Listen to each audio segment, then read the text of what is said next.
a place that we can access my Dropbox problem. Okay, let's go ahead and get started with our impact fee study. Yes, I assume that's Mr. Philpott. Utility rates. We did impact fees last time. Okay, you're up. Thank you.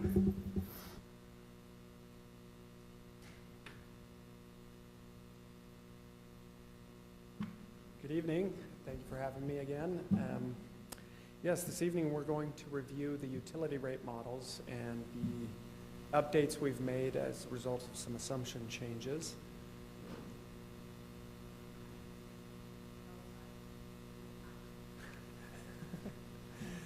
So I thought I'd start off by reviewing the 2021 findings that were adopted last year, then discuss the needed changes that we've programmed into the models, and provide you with the recommendations based on those changes to the utility rate models. So again, as a reminder, our objectives with regards to the enterprise funds is to ensure we meet financial objectives, meaning each utility pays its own way. We have appropriate cash reserve at the end of each fiscal year, and we're ensuring that we're covering our debt service obligations. We also look at ease of implementation and equity, and then periodic reviews, which is what we're doing this evening. In 2021, we had proposed an increase to the water rate. All other models we kept constant, so we didn't have a change to the other enterprise funds at that time. What was proposed in 2021 for the water fund was a 30% increase, and those are the proposed rates that were adopted at that time. So the primary change for this analysis was the increase to capital cost. So working with your contract engineer as well as staff engineers and staff, the capital improvement plan for each of the enterprise funds was reevaluated relative to actual or budgeted costs that came in, and those costs were showing a trend that what we had assumed with regards to capital needs was quite low. So you can see for each one of these, I provided the 2021 assumption and the 2022 assumption for each of the enterprise funds and the increase in that specific line item. So for the water capital improvement plan, we had a total cost of almost $2.8 million. With the revised costs, that jumped up to $4.3 million, or $1.5 million increase in capital cost. Sewer went up by $2.6 million. Storm increased by $1.1 million, and our pressurized irrigation was $1.7 million increase. All of this was an increase to the projects that were anticipated in our previous analysis, but again, the actual costs, or the revised estimated cost for each one of those enterprise funds went up. So that's really the primary driver in what's causing or resulting in the recommendations that I've provided in this presentation. Was there really wasn't sufficient cash reserves or revenue sufficiency to absorb these increases in capital cost. So here are the next couple of slides show a baseline scenario. So assuming we don't do anything to rates, what happens to our coverage ratio, or sorry, our days of cash on hand at the end of each fiscal year.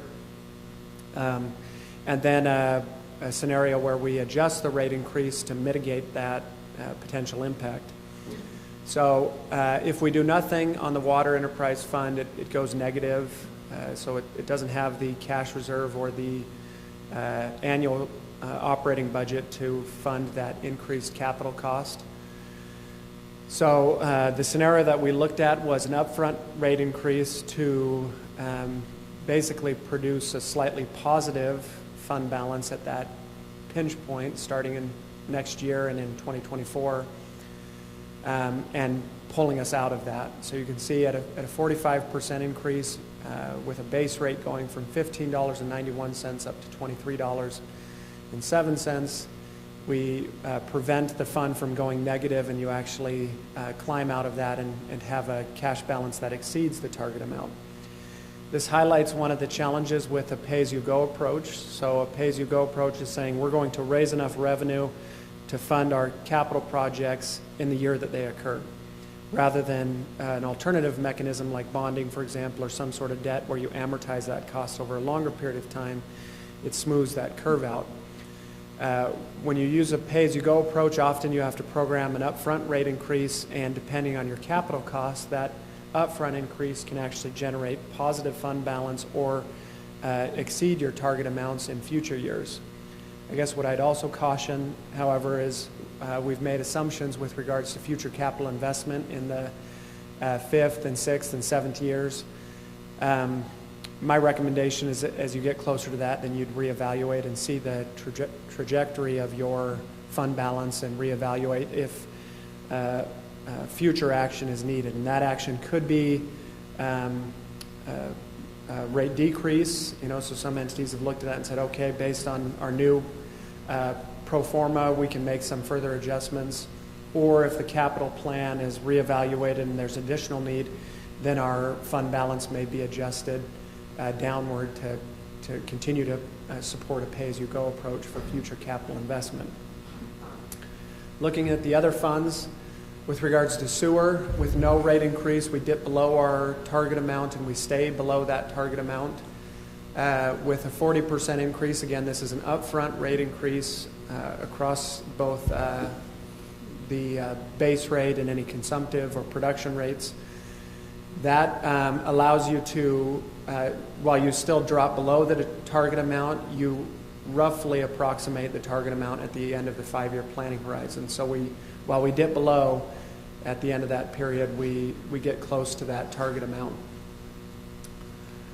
On the Storm Enterprise Fund, again, we have an issue where we spend down our fund balance with no rate increase and we actually dip into the negative. Here again, where a similar increase of about 40% would be needed to prevent the utility from dropping too far below our target amount. So again, we get to roughly close to that 360-day target amount within the enterprise fund with a 40% increase. And then finally, on our pressurized irrigation, here we don't need quite the increase, so we programmed at a 20% increase to stave off the fund balance dropping below our target amount at the end of the 5-year planning horizon. And you can see again, it gets, the trend is that it's declining in the 5-year planning horizon, but we stay near to that target amount at the end of the planning horizon. Again, with all of these, as I indicated in the previous slide, or the intro slide, this should be updated regularly. So as you reevaluate and your staff reevaluates capital costs and assumptions, then we track some of these benchmarks and determine if further action would be required. And again, that action can be, in some instances, I've seen entities reduce rates when that cash balance catches back up and you've reevaluated your capital improvement plan. Or if that capital improvement plan introduces additional costs, then you have the cash balance there to continue that pay-as-you-go approach without further rate adjustments. Let me ask a question. I'm sorry it's late. I've had kind of a bad afternoon. I know. But anyhow, so all these assumptions or scenarios are based on if we continue on with our capital improvements that we have scheduled. Is that right? Yes. So that's just if we do every capital plan as scheduled over the next few years, which we'd build up from the 2016, I think, rate increase to have some reserves and things. So you're basically saying if we do everything with these increased costs and everything, then basically we're in the red on most of our accounts, except pressurized irrigation is delayed a little bit. Is that what you're saying? Yes. Yep. Okay. Yeah. So, okay. We'll have a discussion, I'm sure. Yeah, okay. So the only change really in this model relative to what we presented in 2021 was the increased capital cost as a result of inflationary pressure on each enterprise fund. So we didn't really manipulate any other assumptions with regards to the model itself. It was very strategic on just evaluating this assumption and that capital investment that's needed. I'll also highlight within pressurized irrigation, we're still assuming that the city would receive funding for meter installation. So we're only including about half of the meter installation cost within the pro forma, assuming that there will be grant funds as well as state funds that could be utilized to fund the remaining half of those projects. So didn't we just get $2 million from federal grant? Okay. Yeah, so we're assuming that covers that portion that has been excluded from this analysis, and the rates would cover approximately half of that remaining funding for all meter replacement projects, or meter construction projects or installation projects. So the next slides show the proposed increases in a dollar amount for each of the enterprise funds. So water, the base rate for residential would go from $15.91 up to $23.07. On the sewer rates, the residential base rate would go from $5.11 up to $7.15. And then for the storm rates, the rate would go from $6.97 up to $9.76. And irrigation would go from $20.12 up to $24.14.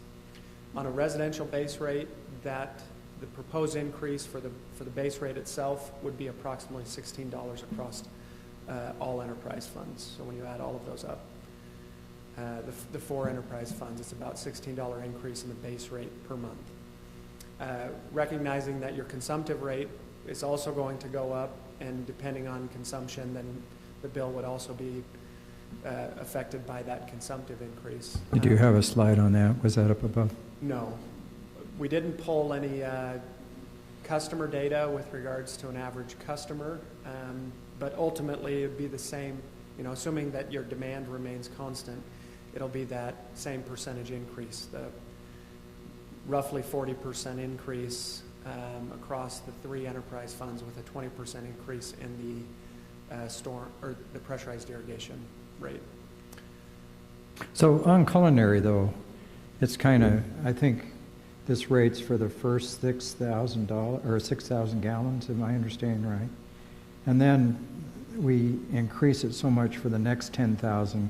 Why wouldn't we increase that in between the 6 and the 10,000 more than 40%? Because it seems like it's pretty cheap between 6,000 gallons and 16,000 gallons. You know what I mean? I don't have that in front of me right now, but I don't see that statistic here. So we charge a little bit more per gallon. Yes, here's in that 10,000 range. Yeah, here's I believe you get, the base rate covers up to 6,000 gallons of usage. Right. And then the 6,000 to the 16,000 gallon is charged at a little over $1 per 1,000 gallons, whereas that would go up to $1.47. For consumption above 16,000, you're going from $2.65 up to $3.85. Okay, so you are adding the 40% in that. Yes, okay. So the same proportionality would remain the same. In each of these rates, it's a universal increase across the board. So,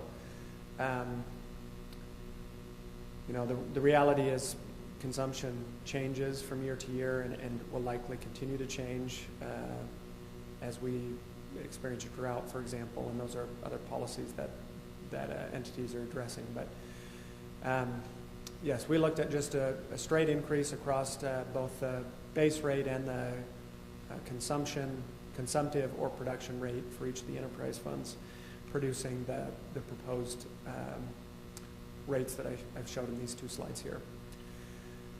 So that provides a summary of what we're recommending based on, again, the changes in the capital costs within each of the storm enterprise, within each of the enterprise funds. Again, with an approximate base rate increase of $16 per customer, plus the percentage increase for consumption and utilization of each system. Alrighty, so any questions for me with regards to the findings or the models themselves?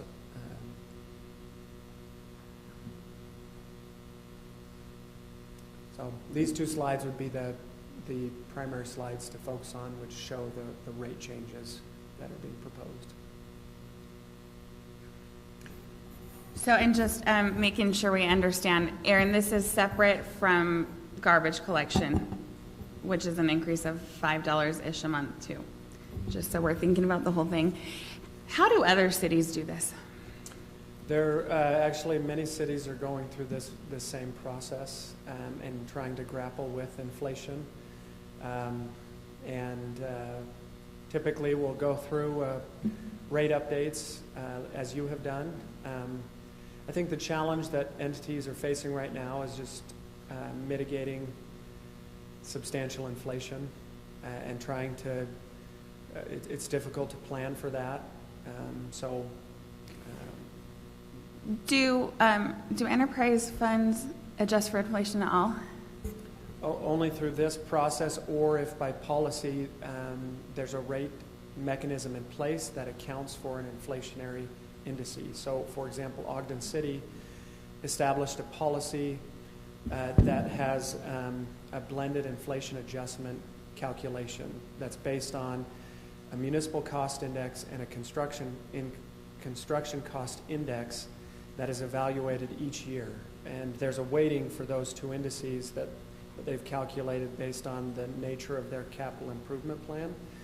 But by policy, they have an annual adjustment based on that inflation index that goes into effect every year. The council still reviews it, but by policy, rates automatically adjust each year based on that policy calculation. So why would it not make sense to index utilities to even like the CPI or something, like specifically? So some entities are seeing the value of that, of saying let's index our, and it's not just specific to enterprise funds. Some entities are actually looking at their property tax levy and saying, hey, maybe we need to have some sort of inflationary policy built into this. Again, I'm not advocating for one approach over another at this point, but the benefit of that is obviously having a policy that accounts for inflation, which is a real thing. What some entities have argued is saying, hey, we want to be able to review this every year and make an informed decision without something that automatically triggers. So, it seems like if you adjusted it that way, though, then you could specifically tie each one, and then it would adjust. It would just up or down, and it would be pretty easy to do because the rate is already calculated by somebody else. Yes, yeah. So that is a benefit to an indexed increase. Again, the alternative approach is, making sure that as a legislative body, you're evaluating the assumptions and you're comfortable with the assumptions and saying, okay, do we take action or not? But there's ways to provide a policy like that. So you said, I'm sorry, I had one more. No, that's fine. Then I'll stop. You said in your introduction that we just couldn't absorb this kind of impact because it was too much. So what kind of impact could we have absorbed? Like, were we ready and able to absorb? Well, what? Previously it was that's going back to this slide. You were able to absorb the capital projects here, so we had 2.7 million, 2.8 million in water, but with that bumping up to 4.3 million, we can't absorb that. So what we showed in 2021 was the outcome of that question, saying, okay, what can we financially absorb here? And rates were evaluated from that lens. Now with these increased capital costs, I mean, you're $10 million, $8 million of capital costs across each of these that we can't absorb that increase there. Thank you. Can I make a comment with regard to absorption? Every dollar in these funds, whether impact fees or utility rate generated, is planned for a project in the future. So where cash can absorb an immediate need, that means that if something occurs right now that's not planned in the future, or there's a cost increase, then we have to make that up down the road. Every dollar has a use in those plans. So, well, and that's also why we look to that cash reserve and say, we don't want to let your policy get to zero, right? You don't want to have a fund balance of zero, because in the event that there's an unknown that springs up, you won't have the revenue sufficiency to absorb that. So that's why we have a target amount of saying let's build to a 365 days of cash on hand. And again, that's 365 days of cash on hand is a reflection of the revenue or the cash that you have in the bank relative to your operating expense. So you could operate for a full year without any additional revenue. That then allows you to absorb an unknown like that, say, okay, we have some cash that we've preserved, we'll use that. If that drops, then we reevaluate our rates and say, do we want to do something about that? Or do we see the trend trending back to positive, so maybe there isn't action that's required because of some of those future years will replenish that cash reserve as you move forward. So that's the benefit of that policy. So, Mayor, with your permission. Oh, that's me. That's you? Okay.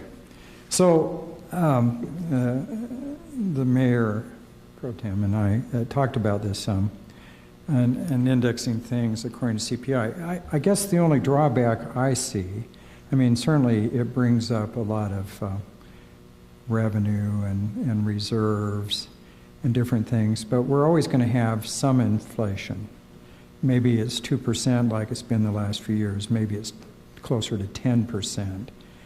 So it seems like, and you can always find ways to spend it, but it seems like it doesn't take into account very well what your capital projects are, and if some of those projects can be delayed. I mean, there's always this assumption it's going to cost more and more and more and more, but you actually talked about, this other way we could reduce the fees if we needed to. I mean, what I'm a little concerned about is that you build up such huge reserves, which are great for the city, but it's not good for the citizens' pocketbooks in some way, because we're already talking about fees that would raise everybody's taxes by $300 a year. We're fast getting to that point, especially when you do the garbage and the road fee and all these other things. So I guess I'm a little hesitant about, I'd like to see, and the other thing I'd like to see is how, and we were talking the other night, but I think it'd be good to have a work session and really sit down and kind of hammer some of this stuff out, because I'd like to understand better the capital projects that have been planned and ways that we can maybe save money there or delay if we need to. Because I don't think it makes sense to do all your capital projects when we're in hyperinflation and supply chain problems and all these other things. So I'd like to look at that. I'd also like to see how impact fees that all these developers pay impacts some of this, because some of these projects are got to be paid for by some of the impact fees.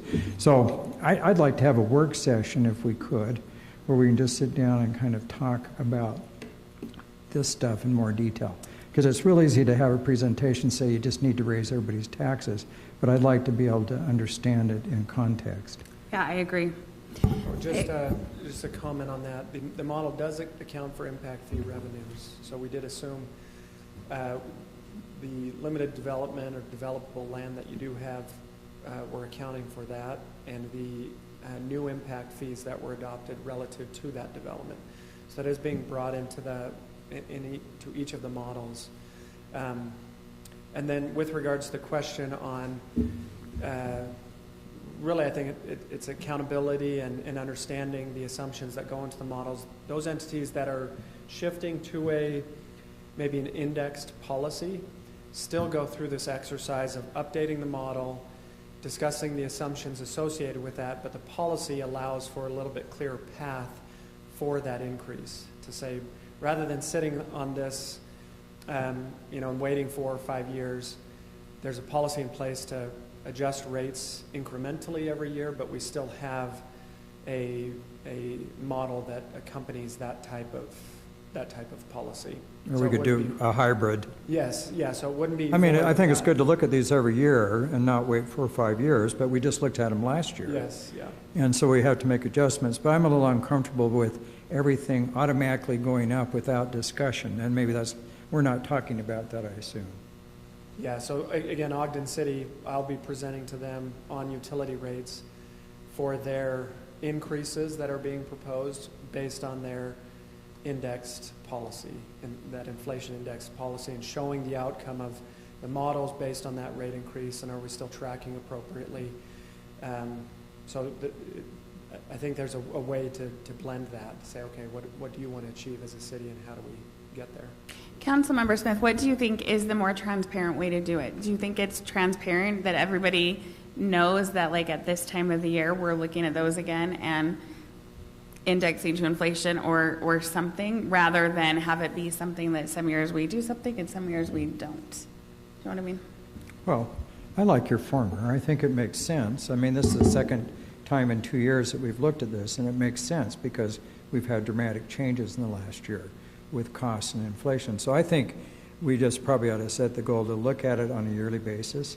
I mean, if there's consensus in the council and you want to tie it to the CPI, I don't have a big problem with that. What I worry about is just having it on CPI year after year and then not really looking about, do we need to do all these projects, or can we, some of them delayed, or like we did with the sewer project. I mean, it's nice to keep everything great, but at the same time, you know, at what point, how much money you take out of people's pockets to do this. So you just have to find a balance, in my opinion. So I like your former. What are the, can you remind me what the rules are about those enterprise fund balances? Like with utilities, you can't charge more than it costs, right? Are there different rules regarding the enterprise fund balances than there are for, say, the general fund? The requirements, no, there aren't the same requirements. I believe there's no limitation on the enterprise fund balance that you can carry over, whereas the general fund has a 35% limitation. That's interesting. Okay, anybody else? Questions? Comments? I mean, we don't end things early. What should we talk about? Let's talk about the garbage. Thank you very much. We appreciate it. Okay, so do we just adjourn and mingle? Oh, garbage is part of this too. Got it. All right. My turn now. Isn't working. But I do not anticipate taking 45 minutes, so we probably will have some extra time. Perfect. Mayor Pro Tem and Council, this is an update based on our previous discussions about garbage rates and what we anticipate happening there. Just to remind everybody how our garbage department works within the general fund. So all of the revenue we get is from what we charge residents, the can fees on their monthly utility bill. As far as expenses go, we have three main categories. First is what we pay to dispose of our garbage to North Point Solid Waste District. The second is what we pay Waste Management to actually take garbage from our curb to North Point Forest, our hauling costs. And then everything else kind of is under miscellaneous, the other costs that the city allocates to the garbage fund for the time our employees spend working on that, as well as its share of billing charges, credit card fees, et cetera, for when people actually pay their utility bills. For your information, we have 4,663 first garbage cans in our city, with about 2,800 second garbage cans, second or third, I should say, and then about 3,300 recycling cans throughout our city. Let's see. So historically, let's look at what has our budget been.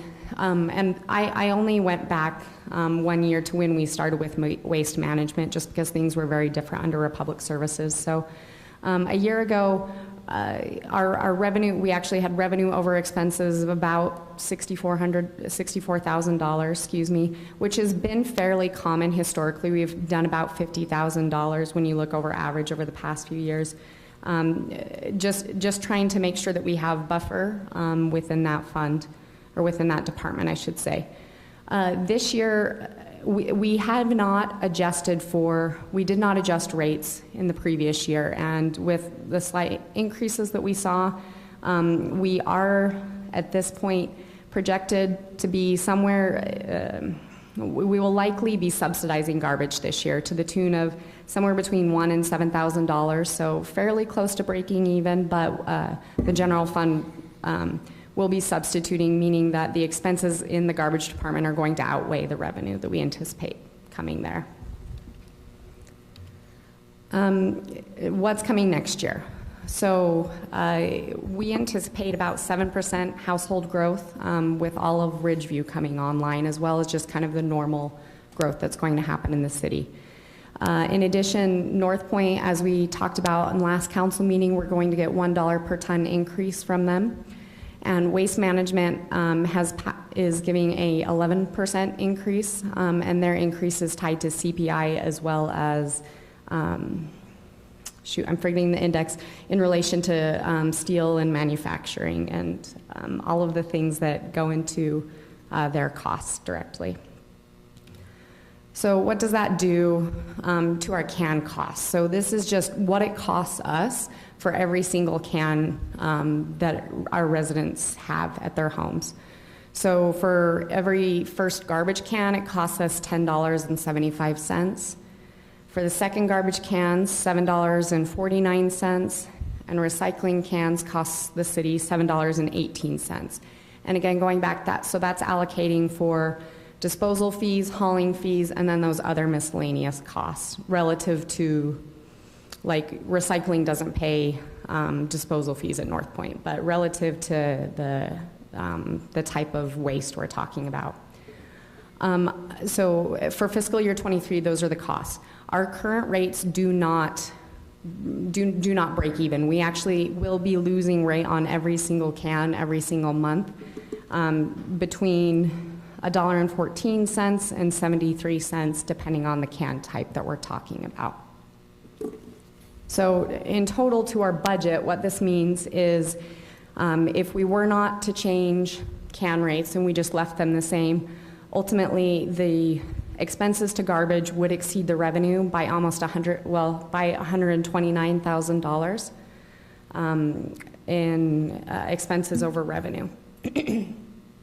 Staff's kind of looked at two different scenarios for your consideration, council, of what you would like to do with the rates moving forward.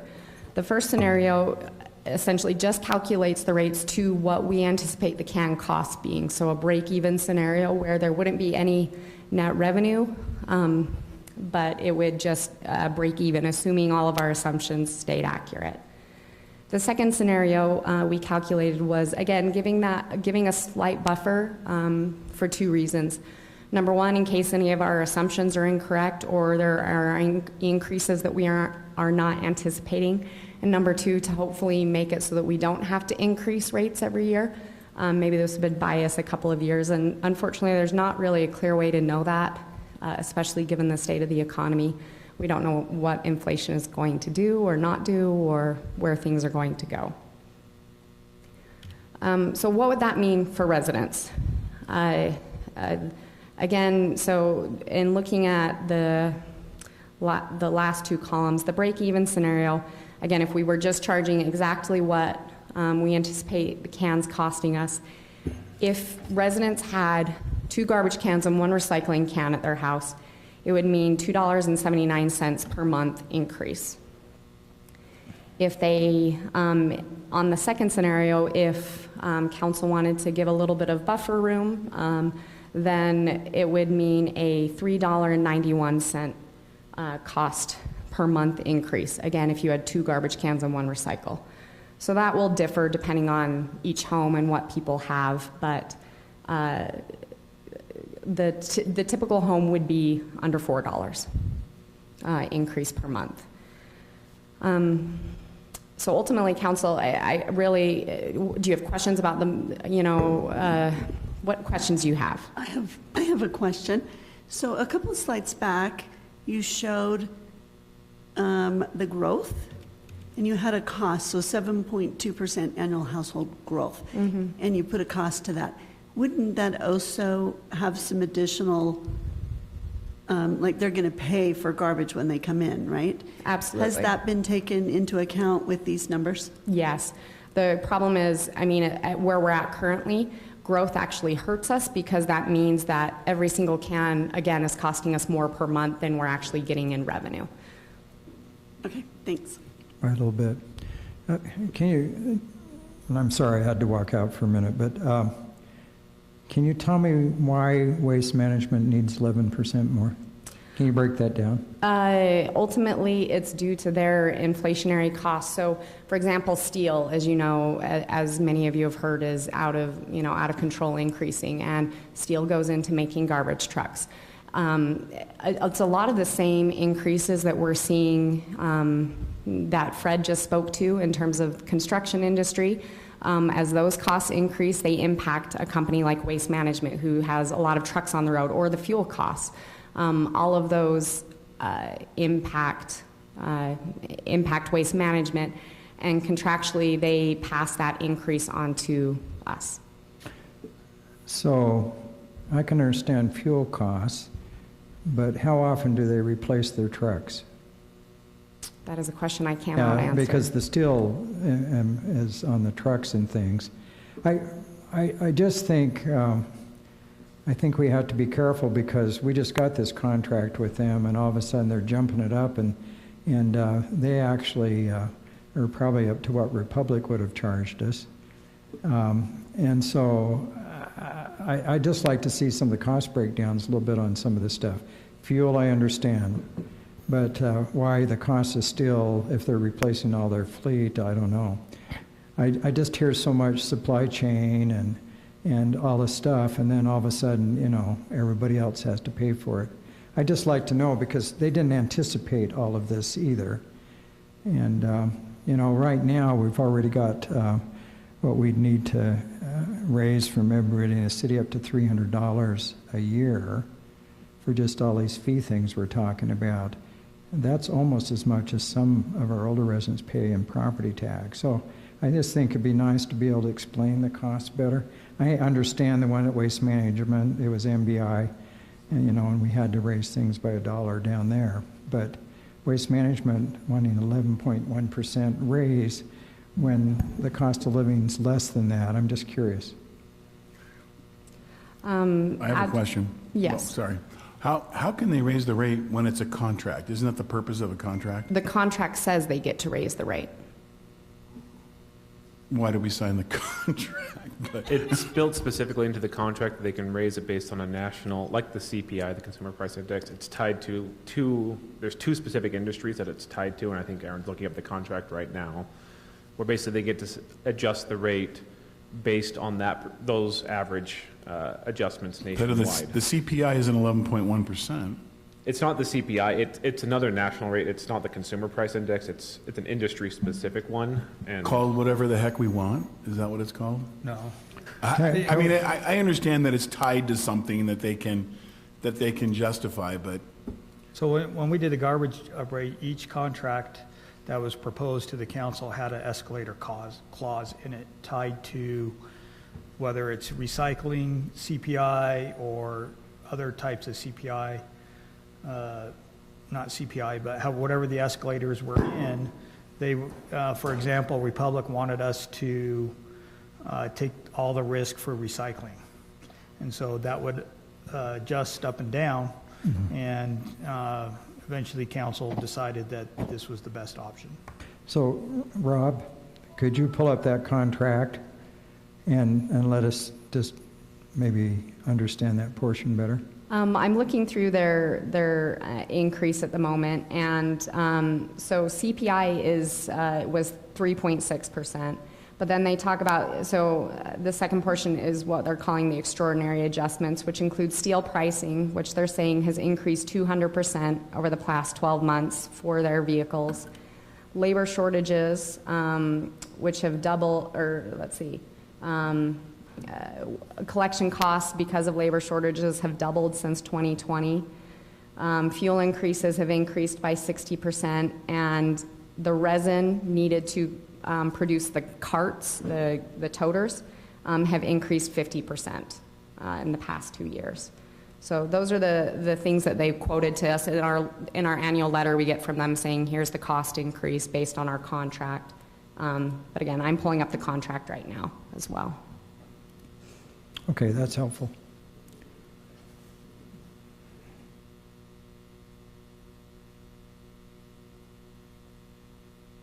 While I'm doing that, Mayor and Council, if you are amenable to increases, do you have a preference at this point? I guess I'm curious your thoughts as to the rates. I lean towards the break even since we're raising a lot of other things. I'm along the same lines as well. I think it is what it is. We have to do it because they're passing on those costs to us. But if we can do that break-even scenario, then I'd be more comfortable with that. I agree with that as well this year, where we're getting hit with so many different areas that we have to raise costs. Let's try to keep this in the break-even scenario. Yeah, that's what I would say also.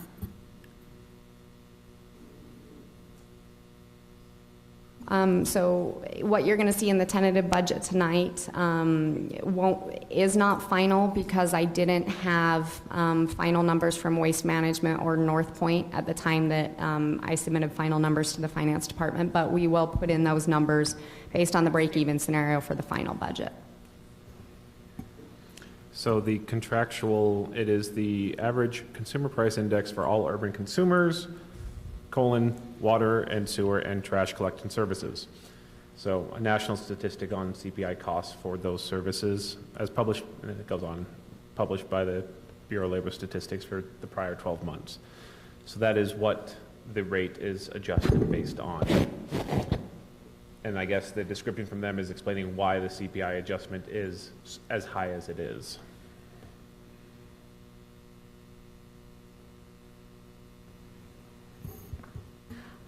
That's ultimately what we have for you at this point for our work session, Council, unless you have any other questions. Do you want to pull up the utility rate studies and go over the CIP projects while we have time? Sure.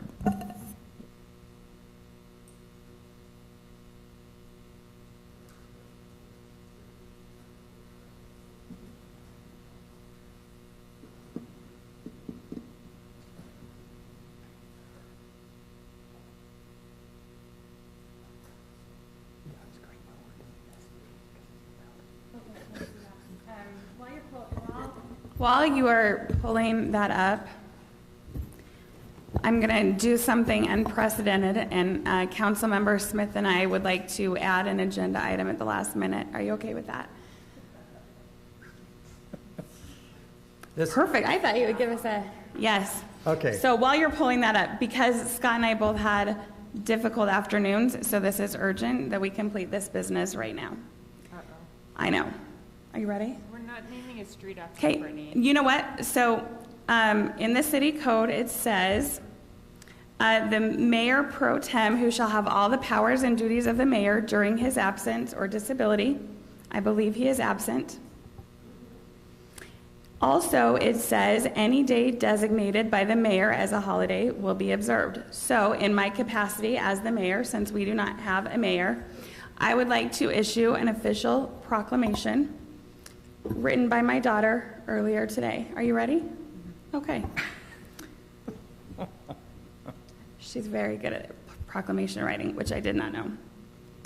Whereas all cows are black and white, whereas TV before 1953 was also black and white, whereas in the year 1953, Sir Edmund Hillary was the first to summit Mount Everest, whereas Sir Edmund Hillary was from New Zealand, whereas New Zealand has more sheep than humans, whereas sheep have rectangular pupils, whereas rectangles have 4 sides, whereas 4 is the smallest non-prime number, whereas Optimus Prime is a transformer, whereas the first Transformers movie premiered in 1984, whereas in 1984, Ronald Reagan proclaimed National Ice Cream Day, whereas ice cream is made from milk, whereas milk is produced by cows, whereas cows are also black and white.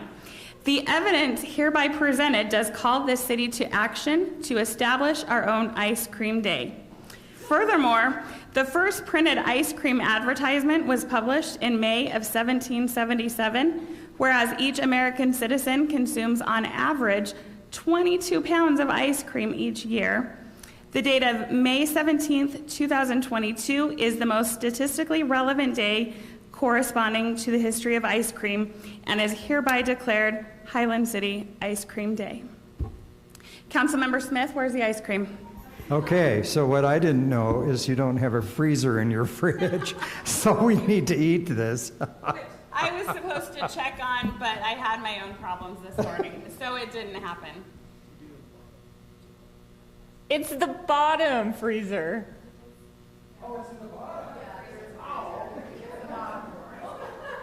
Do we need to vote on this, or how do we make this official? So no. It does not say in code anywhere that we have to vote on this. It just says I can do it, and it seemed like the evidence was clear. Yeah. Okay, that's all I had. You're welcome. Okay, we have the CIP and maintenance plans from the utility rate study. That seems so much less interesting than what I just read, but okay. Just saying. Let's see here.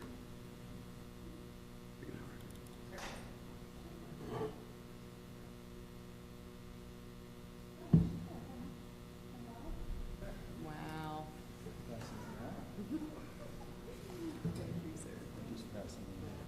They're still frozen. All right, Tyler, we're all super excited to hear about whatever it is you just said. So we're ready. All right. So these, the timing and the amounts have been updated in the, yes.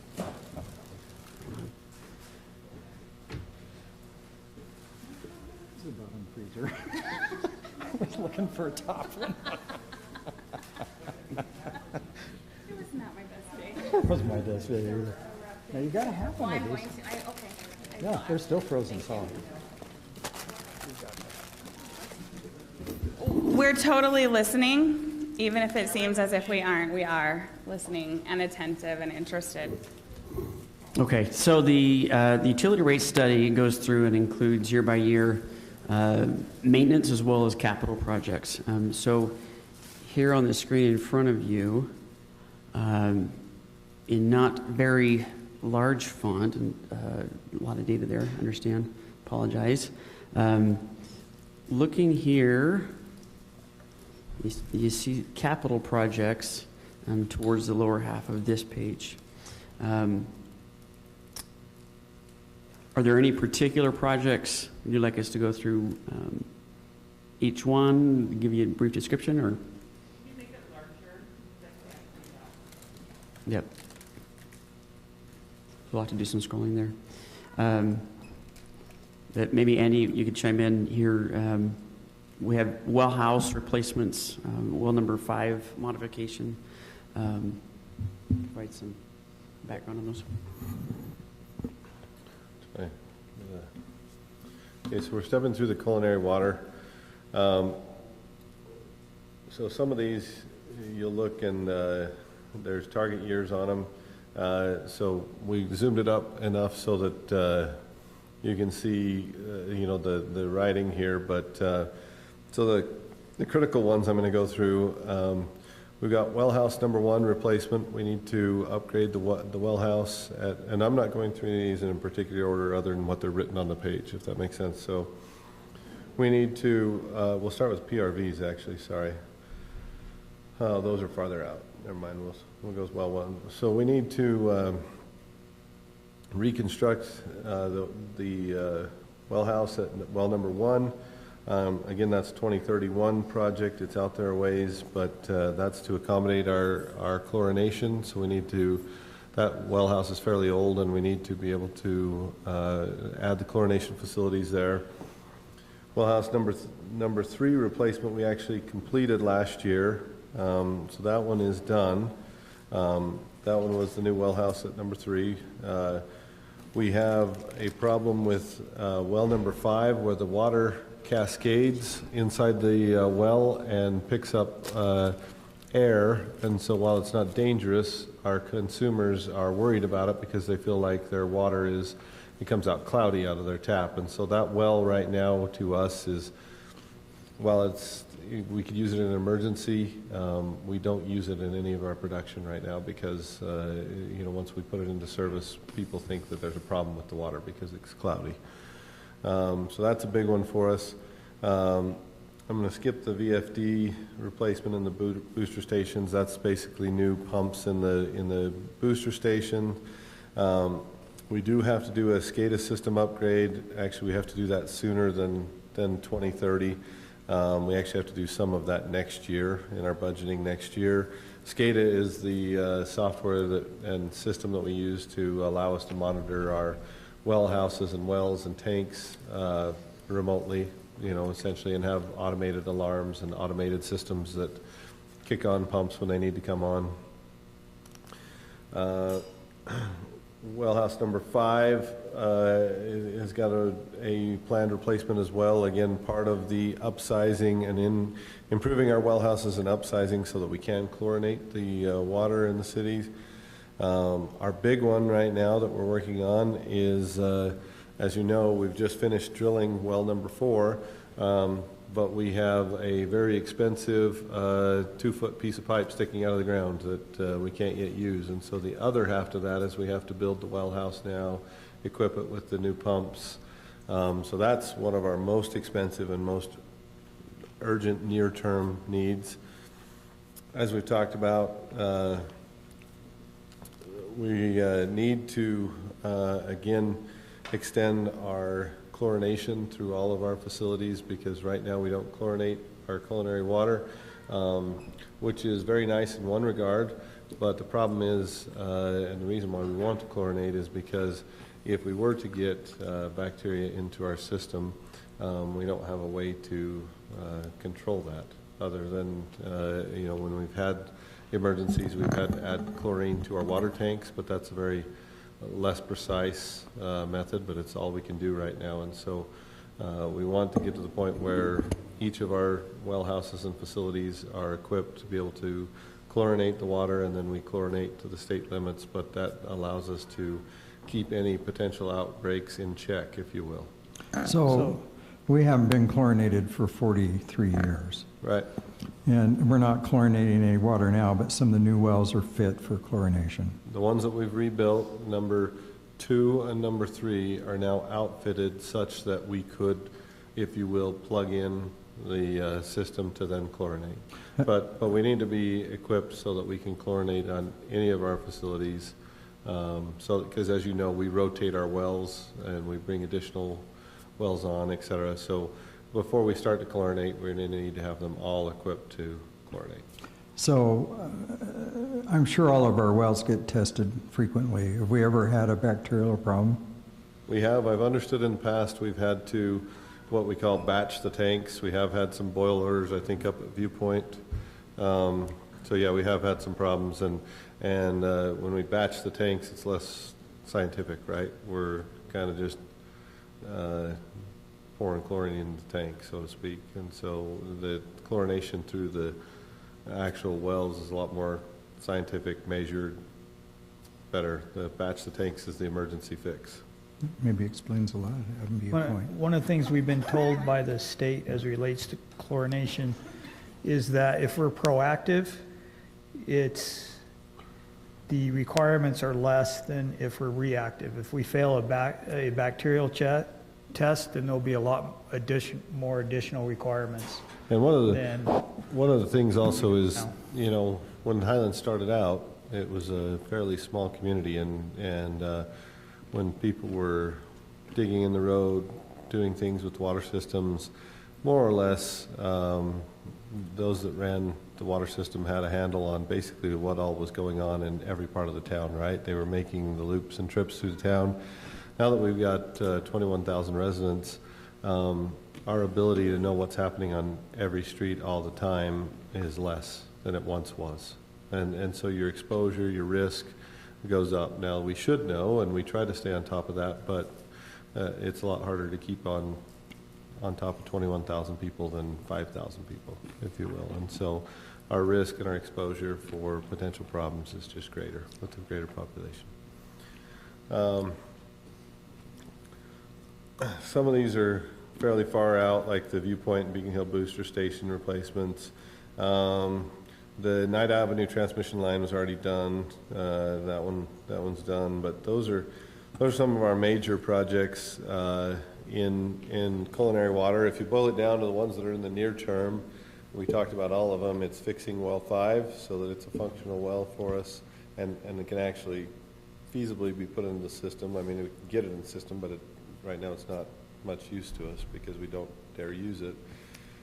It's outfitting well 4 so that we can actually use the new well, because the existing well 4 is much like well 5. If we pump very much water, we start to get air, and so we don't use it a whole lot, or at all right now, really. And then it's working on the chlorination. Those are our big culinary projects. This one's sewer. I'm just looking where to start. So I'm starting about, I don't know if you guys can see the cursor. I can't tell on screen. Oh yeah, you can see if I go to the right.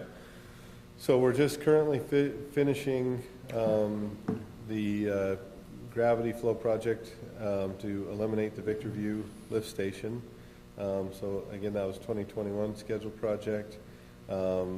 We've got scheduled generator replacements on our lift stations just based on the ages of generators to make sure that that is critical, that we keep those generators in top running order, because power goes out, we could have a lot of folks with a lot of problems if we don't have those generators running well. So you've got a couple of generator replacements scheduled here.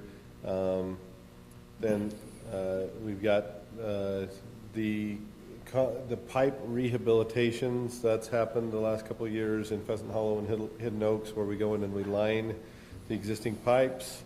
And then these ones we're very familiar with right now because we've just awarded the contract for the Dry Creek Circle 12-inch pipe upsize and a portion of the country club. So we've got to come back and we've got to do the other portion of the country club. And then the last project in that series, if you will, is to then go on to 10-480 North and upsize that pipe, and that would complete the upsize. But those costs, as you'll recall, have increased significantly to where we had to cut the country club area into essentially 2 phases. So that's our sewer projects.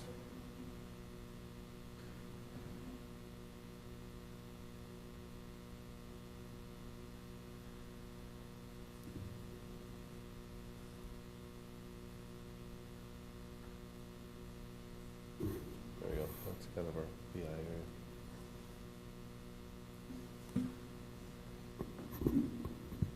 I apologize. I'm just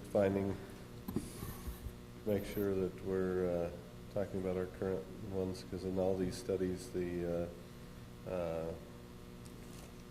projects are really at the end, the ones that are current for us. And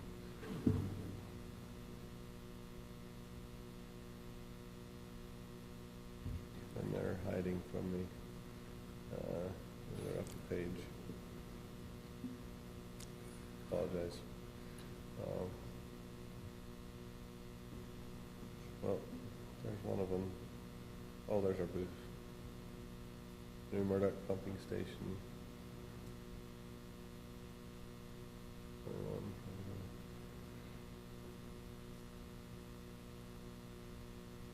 Well, I'm not finding one of them that I want to see, and it's probably right in front of my face, but one of the big ones that we're working on now for pressurized irrigation, that's under construction. That's our new 4800 West or Murdoch Canal pump station.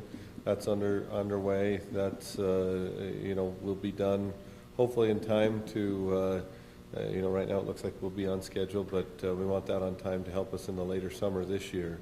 One of our next projects that's in this year's capital program is we recently purchased what we call the Cal Miller property, or it's the property just right by the Murdoch Canal over there on 6000 West.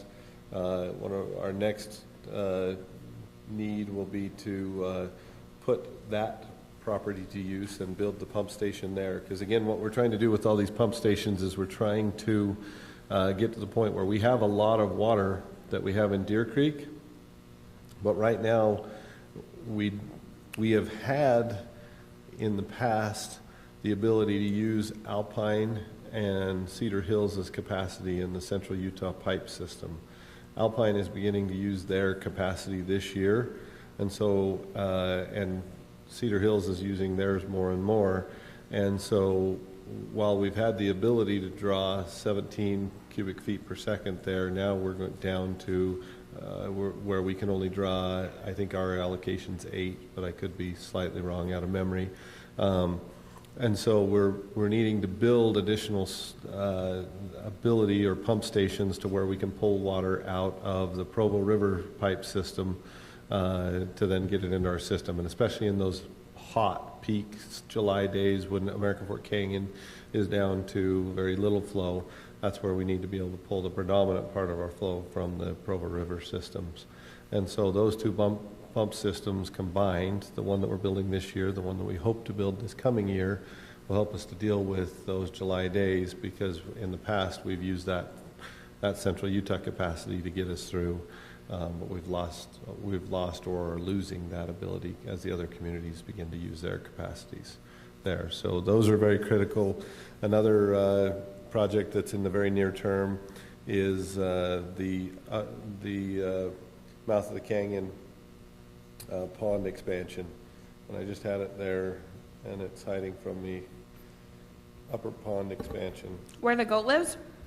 Yeah, where Tilly is. Is it a donkey? I can It's a never donkey. remember. Yeah, where Tilly the donkey is right now. That's not its name. It won't affect Billy. the donkey's It's not its habitat name. living, will Okay, it? sorry, I know that the neighborhood has given its own name, but I hope that doesn't the affect name, that donkey's according to habitat. Tayson, whose donkey it is Tilly. But I'll accept whatever He's name not it is. living at Tayson's house, so that is not his name currently. Okay, fair enough.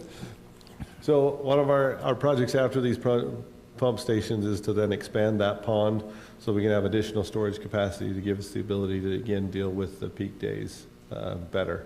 Because a bigger pond gives us the ability to bring the water in a little bit slower and deal with the high demands. That's what our ponds mostly do, is give us the ability to deal with the peak day demands. The pond draws way down and we fill it up, overnight, over the course of the entire day on those peak days. So that's another project that's in the near term with the pressurized irrigation. And in general, those are the big projects with the pressurized irrigation, other than the PI meters. And the PI meter project, we have what essentially boils down to about $5 million programmed in there. As Fred touched on, our current estimates for the PI project, our PI meter project, are about $10 million. And so even in the rate studies right now, we've only left this $5 million because we've anticipated that we're going to receive some of the state funds. Now, we were thrilled to get the federal funds, so hopefully between the combination of the federal funds and the state funds, we'll be able to afford that. One thing I will bring up on the PI and the critical need to make sure that the PI fund shows solvent is in our federal grant, and I had brought this intentionally. This is the language from the letter yesterday. It said, reclamation must receive sufficient evidence prior to award that the non-federal cost share will be available. So we have to basically show them that our PI system is going to be solvent and be able to, we're going to be able to pay our share. Do you have to be able to show them that we'll actually be able to acquire meters from somewhere? No, really. It doesn't state that in the letter. I don't know. Yeah, I don't know. Have you purchased some already? Yes, I think so. We've ordered 300.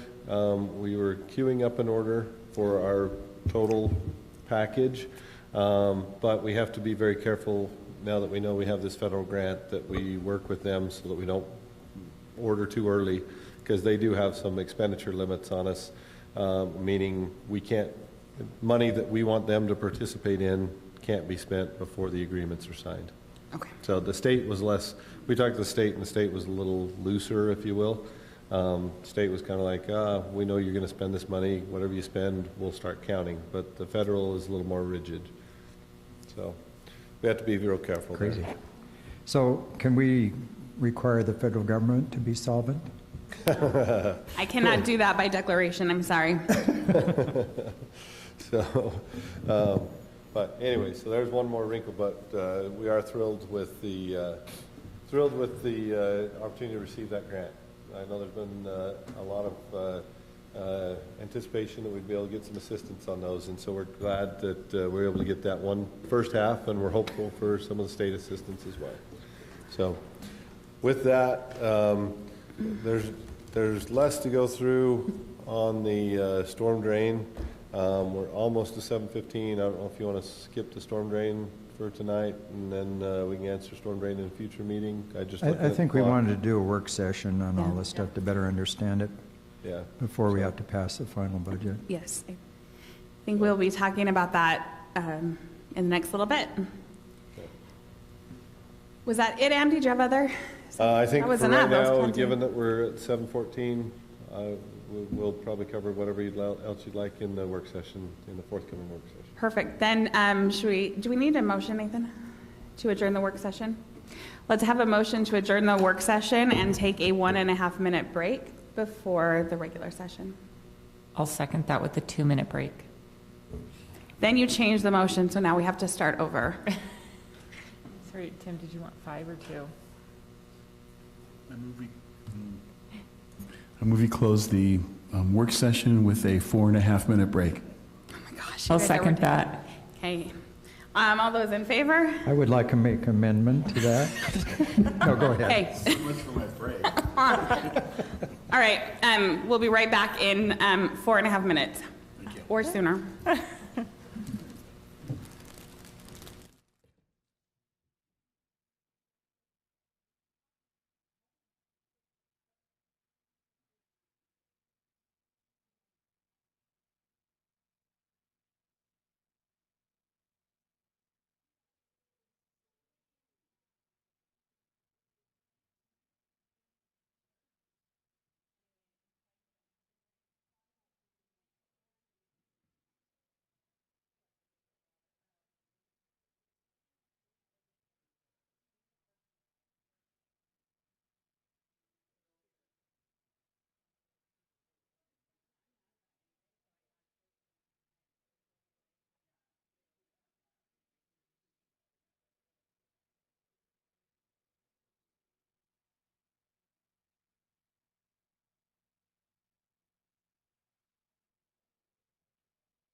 Ready to get started? Yes. Yes.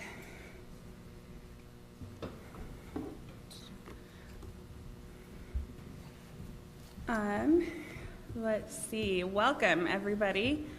We're going to go ahead and start with an invocation by Councilmember Peterson, and then have you join us for the Pledge of Allegiance led by Councilmember Ball. Are you prepared for that? Okay. Our dear Father in heaven, we are thankful for thy many blessings and that we can meet here as free people in this amazing country and amazing city.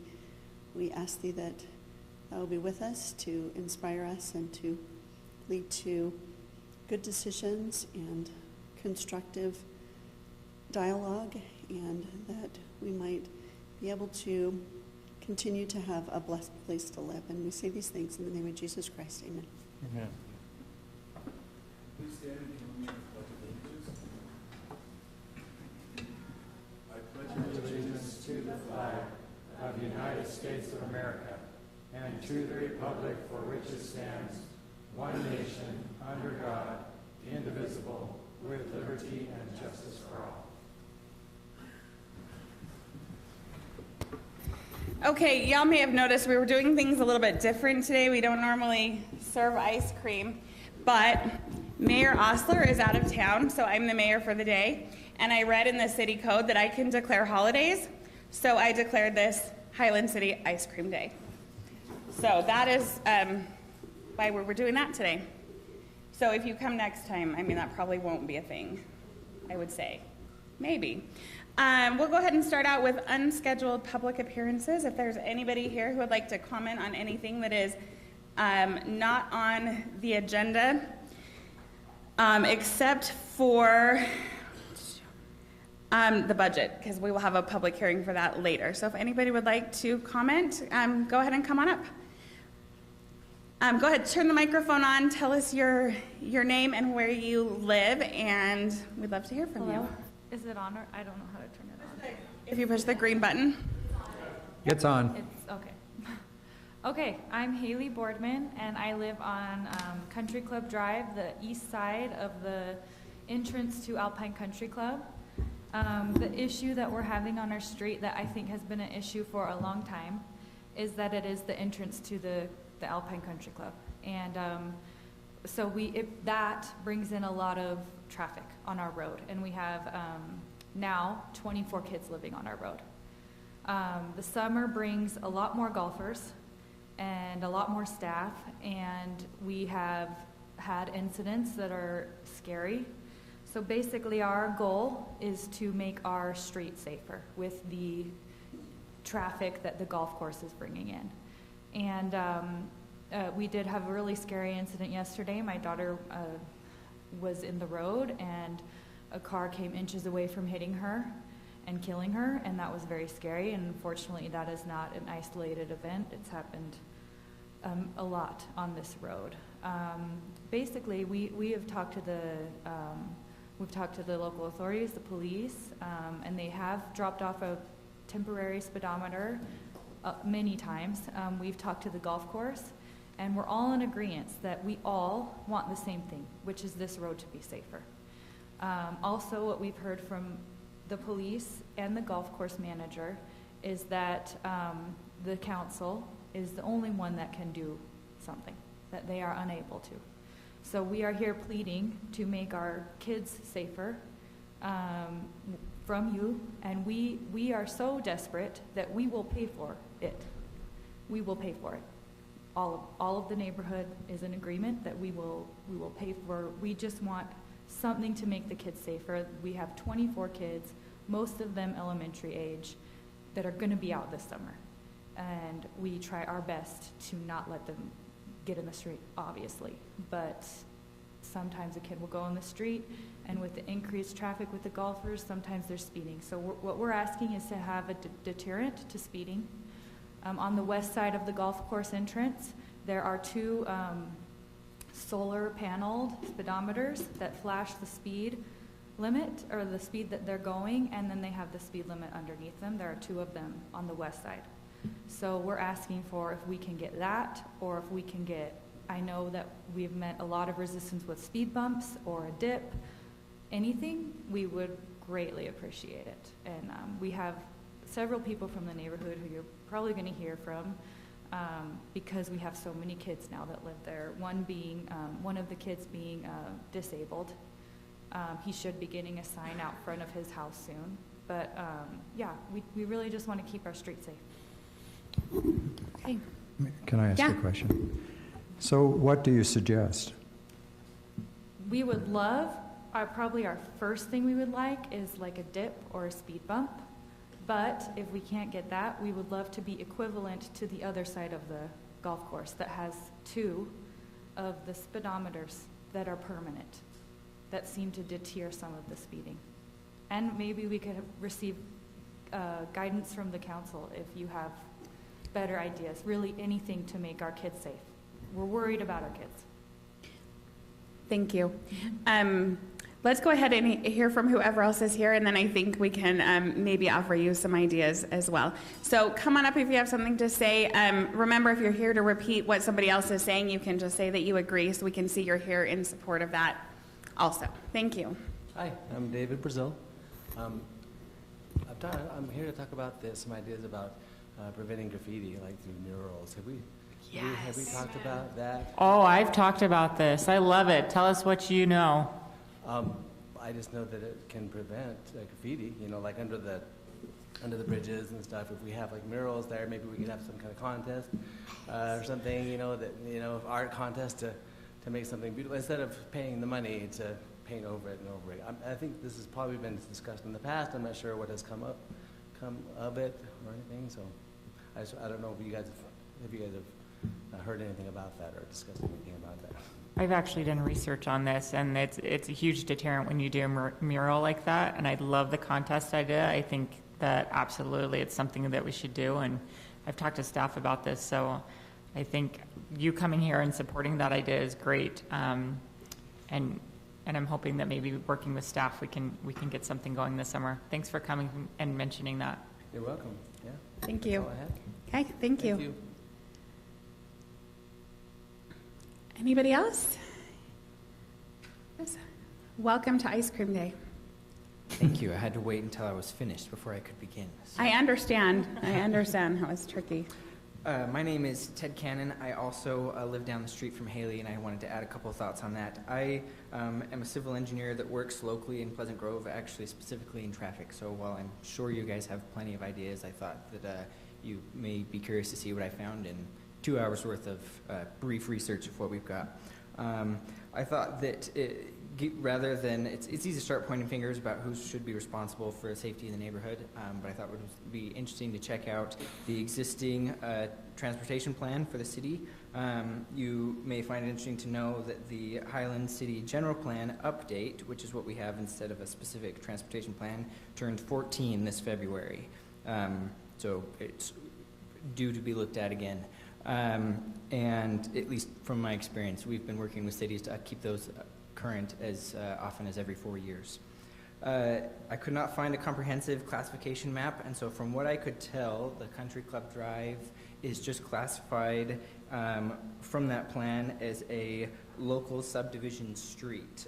Interesting facts about that is that the cross-sectional area for the pavement of a local street like that, this is found on page 343, if you want to check this out later, of that plan, is 30 feet. I measured yesterday that our road is 38 feet, which is 8 feet wider, nearly enough to make a whole new lane. That means that your travel lanes are 19 feet wide. We designed 12 feet for freeway speeds, so 19 is a lot. The classification for 2-lane residential street connection is 42 feet, and that allows for a 9-foot shoulder and 12-foot travel lanes. So as possible suggestions for traffic calming techniques is we can repaint this, we could actually paint this road. That's going to be your cheapest option. You can do something like speed bumps. Those are most expensive, most inconvenient, and least effective. But They get people's attention, that's for sure. Flashing speed limit signs are also pricey, but don't require you to build anything that's going to inconvenience snowplows. Just for fun, chicanes would be unique to the city, but also very effective. You'd need to have snowplow drivers that pay attention, or other things as far as the intersection for the cul-de-sac that's right there that narrow this roadway. I think that this could be solved easily with looking at the design of this road, as it's not designed to meet its roadway classification.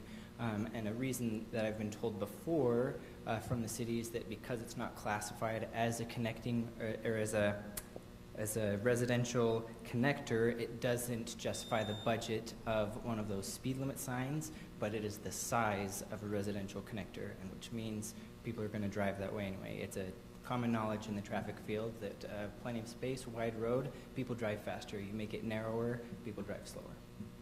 Can I ask a question real quick? Just because I love that you're here, you researched this all out. You mentioned quite a few suggestions. In your opinion, what do you think is the most effective for this road out of all those suggestions?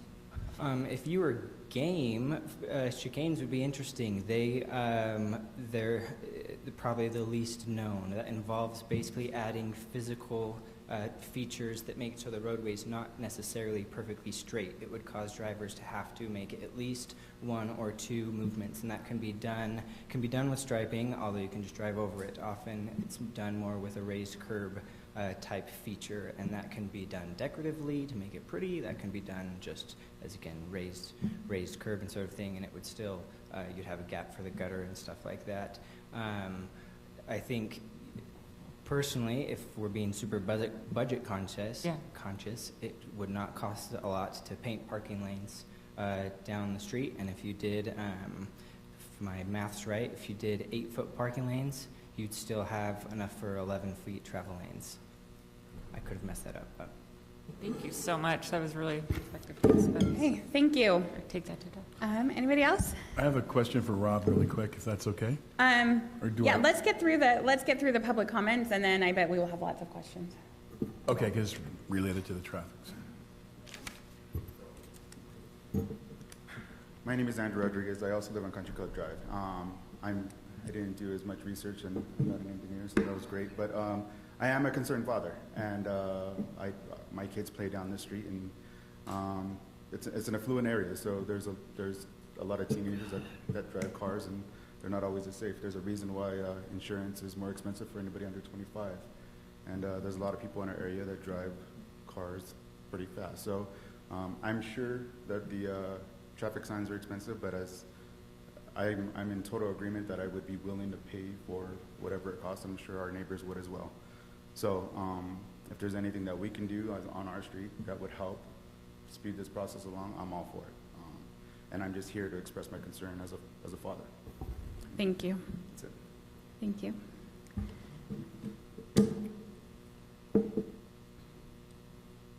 Hi, I'm Danielle Rodriguez. I also live on Country Club, and I'm in agreement with everything they said. I just wanted to add that that just being aware, yes, there's a lot more people, and sometimes we're distracted and driving with new technology and things going on, but I've noticed that we've put those little yellow signs and cones out, and I really do think that helps. And I know we're actually probably not supposed to put them where we're been putting them, but I do notice that people become more aware, and it is helpful. So I think sometimes people are just not aware. I don't think anybody's intending, but sometimes people are looking at the phone. I watch people, I can see the speeding, and you can pull in that street fast. You can pull out fast out of the country club, and just to provide the safety and equity that the other side of the country club has to have those same signs. I don't see why we shouldn't. And there's also another issue of there's a bus stop. So there's a lot of kids that, are coming and going, just like bus stops by schools. They have the signs and they light up, and it's unfortunate, but I'm right in front of the bus stop, and I see that when the bus stop, they put the little stop sign out. There's some cars that just keep going, and you're actually supposed to stop. So I just think bringing more awareness and providing safety, and I know sometimes, it's a hassle, and, it's something that doesn't seem as important. But, a lot of times there's a new stop sign, a new stoplight after somebody unfortunately dies, and I don't want to have to come back here after somebody dies is on the news. I mean, I moved to Highland, researched the city from out of state and saw how safe it was. It was just on a recent article, one of the safest cities, and I'm really proud of that. And I just think it's really unfortunate that it's just, maybe we could just do a few things. And I definitely would be willing to pay for whatever it is, and a lot of people offer that, so that should not be an issue about price. So, thank you for listening. Thank you. Thanks for coming. Hi, welcome. I'm Nicole Largy. I also live on that street. I don't think there's anything else I can add that hasn't been said. I'm in full agreement with what they say. I just wanted you to know that I also am concerned. I have some little kids. And I also think having something, at least like Haley was mentioning, that having that speed limit right there, because I know a lot of people turn in, and you have to turn in fast because that's a busy street you're coming off of, that you do enter that street already coming fast. So I do think having something like the other side has that would help people be aware of that would be helpful. So, Thank you. Mayor? Yes. Can I make a request? Could we have the city staff pull up the road map area of this where we're talking about so everyone understands? Good idea, thank you. Boy, that was quick. Okay, while he's pulling there up, is there anybody else who would like to comment? No? Okay, so we're, Tim, Councilmember Wall, did you have a question? I have a question for Rob. So if through engineering and construction, we make the road less, let's say, navigable, and it forces you to make turns and to go more slowly, I think it's a great idea. That's what you propose, correct? Okay. So, as you can imagine, I'm wondering, if someone got in an accident, like wrecked their car or whatever, because we did this, is there any liability to the city? Not a great risk, because whatever we would do would be in accordance with, normal traffic standards and designs, both, from UDOT or from a national standard. And Andy could speak to those a lot better than I could, but as long as we're in accordance with kind of well-recognized industry standards, even if it's more restrictive, as long as we have the signage up, it's designed to spec, there's not a real risk of liability. The drivers are expected to follow, the signs and the requirements that we put in place. They could argue we made it, quote, like an obstacle course.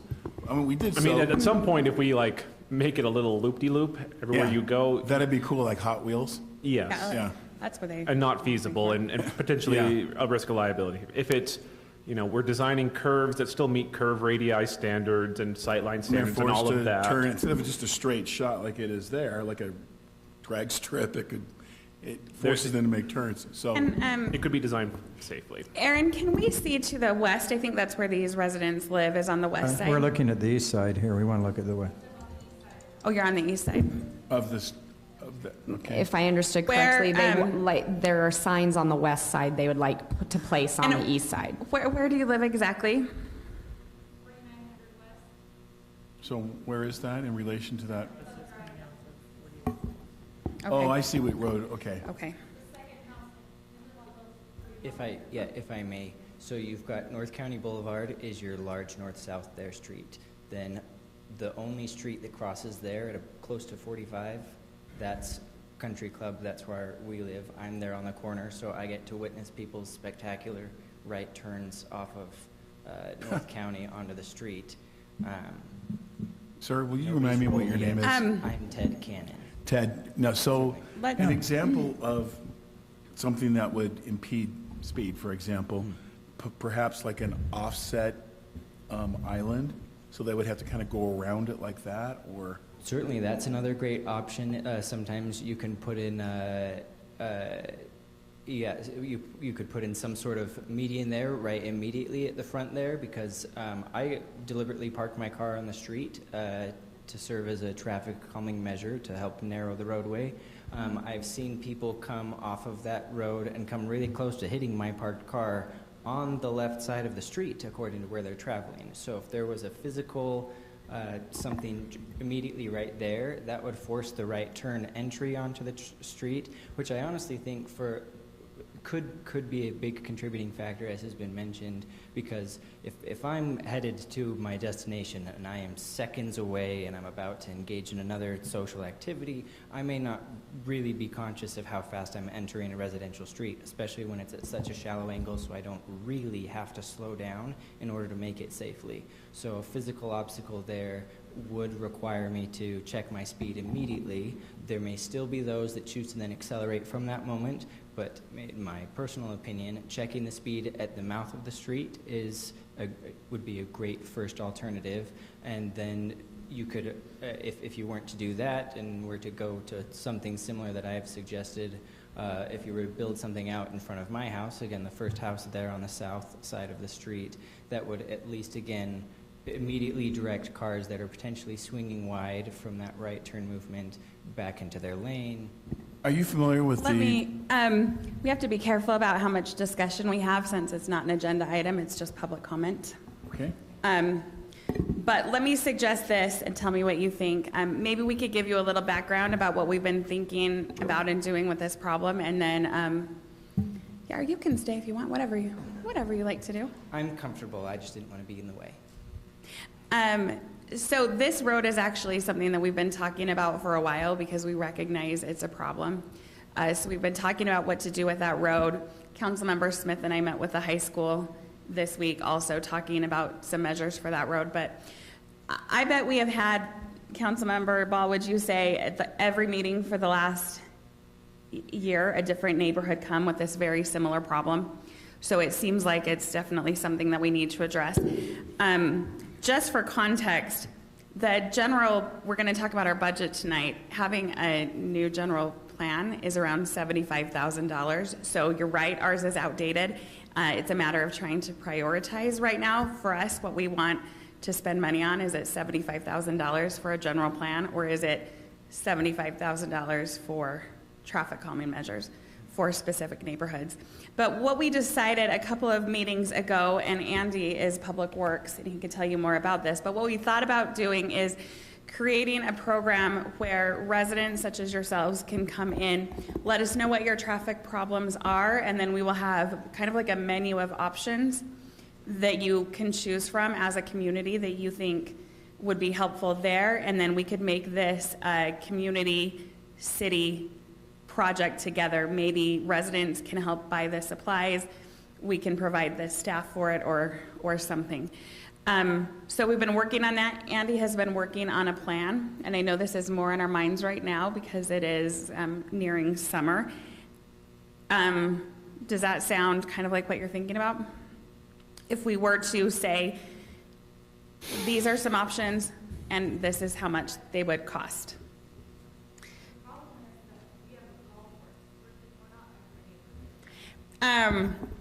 Yeah, you do have the golf course, and we've actually been talking to members of on the other side as well, because they're redoing the sewer over there. So I mean, it definitely is a problem. It is different for your neighborhood, and it's different for every neighborhood, which is why our idea kind of was to come up with a menu of options almost that would work in each community. And we have talked about speed tables. I don't think we're 100% opposed to that at this point. I'm not. But it really, I think, needs to be a resident community effort.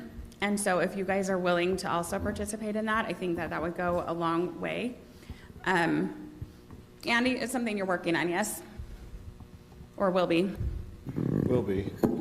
The proposed budget had that traffic, what we're terming the traffic control toolbox, in it to commence that process. Yeah. So I think you're right. I think it's a problem. I know that over there are not that many entrances and exits to the neighborhood, which is also problematic. And I saw that video and it was terrifying. So thank you. My 2-second comment to what you suggested is I do think that things that are in addition to already maintaining safe roadway design standards should be community efforts. I do think that the physical design to stay up to date with current roadway standards that are proven to increase safety for pedestrians and cyclists is not a community responsibility, but yours. Thank you, and I will have, maybe I can have staff let us as council know what those particular requirements are for that street, and then we can bring this back and talk about this neighborhood specifically when we can have an open discussion about it. That'd be great. So we try to not discuss things that aren't on the agenda for transparency Totally purposes. understand that. Thank you.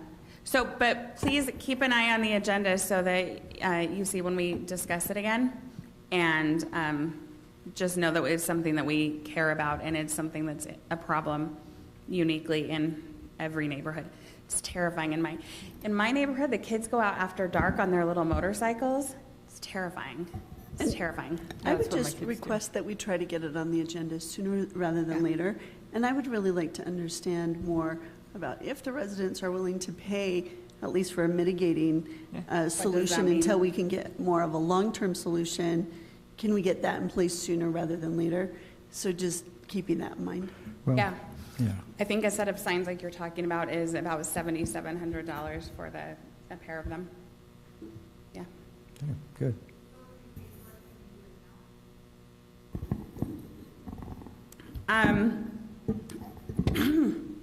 All choked up about that. We can't make any decisions tonight about what a policy can be, but what we can do is talk to staff and see if there is a way that we can have some kind of answer at our next meeting. I think we just need to, now that we understand the problem, give staff time to look at it and see what we can do and look at those road classifications. I know it is a county road, so maybe look at those, and then if you would like to stay in touch with us, we can let you know what kind of progress we've made. Because I agree, it's a problem, but we can't say tonight whatever, because whatever policy we create for your neighborhood is going to have to be the policy for other neighborhoods. I believe what Mayor Pro Tem's referring to is 4800 West. 4800 West. Boulevard. Yes. So if you would leave me your, just take a card and leave me your contact information, I can get in touch with you about it. Does that help? Do you feel like we listened? Like it's something we care about, and we are on it, and we see it week after week. So, thank you. Okay, is there anybody else who would like to make public comment? I felt like everybody was going to just want to compliment me on Ice Cream Day, but it seems like that's not a thing right now. So, we will move along to our consent items. We've got 2 consent items on the agenda tonight. These are items we've talked about before or are more inconsequential that we can just vote on without hearing them completely. I'd like to make a motion. And we need a second? Oh, well, I was going to make the motion. Oh, you're going to make the motion first. Okay, I'm new. Okay. So I move that the Highland City Council approves the meeting minutes from the city work session on March 22nd, 2022, and the regular city council meeting on March 29, 2022, without any amendments, and that we also approve consent item B, which is the construction contract for the Highland Glen Park Trail improvements. I'll second it. We have the motion by Councilmember Smith, Councilmember Ball with the second, and I'm going to go ahead and vote.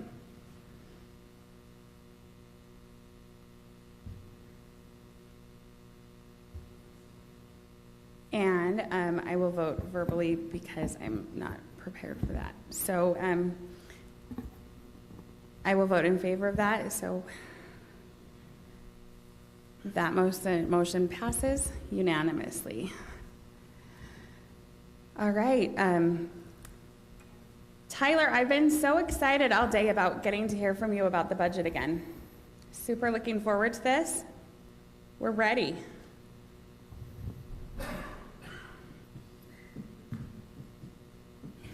And Mayor Pro Tem, your excitement is only eclipsed by mine, so thank you. Can I ask a question right off the bat? Because we have these items up, we've read through it in the agenda. So we just had discussion about the garbage fees and things. It said that the city population's growing by 7.2%. And I'd just like you to explain why our property tax is only going up by 4.1%, if indeed the city's growing by 7.2%. And I assume it's because not all those structures are built. So you can just address that as you go along. I'm just curious about that. Well, that and your persons per household is different than one-to-one. One-to-one. Right. But okay, so you were saying So you're gonna have higher 7.2% growth. population, but you only have 1 or 2 garbage cans per household. How does that work? Oh, well. So there's the question. And there are some timing differences, of course. Yeah. With a property comes online or becomes subject to property tax based on what is there as of January 1st. And so if something, if property is improved or purchased after January 1st, it would not. So the budget year for 23 that we're working on now. Correct. It is dependent on January 1st, 2022. Correct. Is that what you're saying? Okay. And a lot of moving pieces with that. That's a good question. So our discussion this evening, follow up to our discussion here 2 weeks ago on the tentative budget. Our objective here is to simplify and really boil down what the bottom line means, particularly with the general fund, with moving pieces as far as the number of fee increases that we're looking at, and really describe where that's going to arrive at net revenue in the end. So in the information documents provided to you in your packet, compared to what we looked at 2 weeks ago, we've made the changes that you see here on this screen. The funds we anticipate receiving from the federal government for the second installment on ARPA have been identified for transfer to the Park Capital Fund to go towards Mountain Ridge Park. Net building revenue being transferred to the Building Capital Fund. That is the $900,000 minus expenses that we can attribute to the building inspection function. So what's left after those expenses will be the $537,895 that we're proposing be transferred to the Building Capital Fund. Previously unbudgeted items that are now included in the tentative budget at roughly $445,000.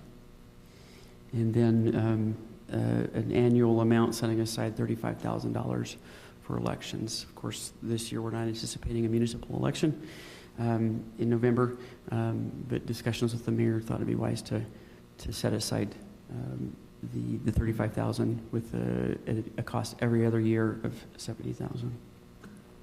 Those are items that impact the general fund. We've also included previously unbudgeted items for a number of other funds as well. And I have a slide here that will recap those for you. Tyler, can I ask another question? Yep. So that 30,000 or so that we're going to keep and not use for the elections this year, where does that fund sit? Does it sit in the reserve? Is it just sent in a little? Because how do you expense it out if you're not going to spend it? It would be, we would set up a new fund for elections that would be set off by itself, so that it would not be part of the general fund and would not become part of the reserve at that point. Because usually you have to expend things out if you're, okay. Right. So you just have a little side fund that we expend out every 2 years. Right. Okay. So here's what the bottom line comes down to. As the tentative budget stands right now, that would result in $555,000 roughly of one-time net revenue for the general fund, which if we did nothing else with it, would have to either be identified for some one-time expenses or transferred to a capital fund by the end of the fiscal year. And we're talking fiscal year 23, of course, so a year from now. Of course, a number of variables that we've discussed. One of the big ones, public safety fee. So as the tentative budget sits now, the current fee of $11.50 would increase $3.75 to $15.25 per month. And then that would increase the revenue generated from $650,000, another $212 roughly, to $862. Okay. Recall the $555 on the previous slide, right? And $212 is obviously part of that. So as we look at, and staff has scrubbed and scrubbed and scrubbed, looking at one-time versus ongoing revenue and costs. We've determined that it is possible to, without increasing the public safety fee, to cover the additional public safety costs, right? And of course, there's motivation potentially to do that because that reduces the overall impact of fee increases. Here, as I did some math talking through our utility rate study, garbage fees and public safety fee, the typical increase would look about $271 per year. Of that, $45 is the public safety fee increase per year for the typical resident. Some things to keep in mind. Public safety currently accounts for 66% of ongoing general fund revenue. Looking at history over the last 15 years, 20 years, that percentage has increased. Was 47% in 2008. Not increasing the fee may also limit our ability to address inflation and other growth needs there. And also, as we've discussed previously, there is some consideration to the timing of, right now there is a cost increase, expenses specifically due to public safety, and if a public safety fee increase is contemplated down the road, puts into question if that the applicability of the fee would be put into question. Any questions there on the public safety fee?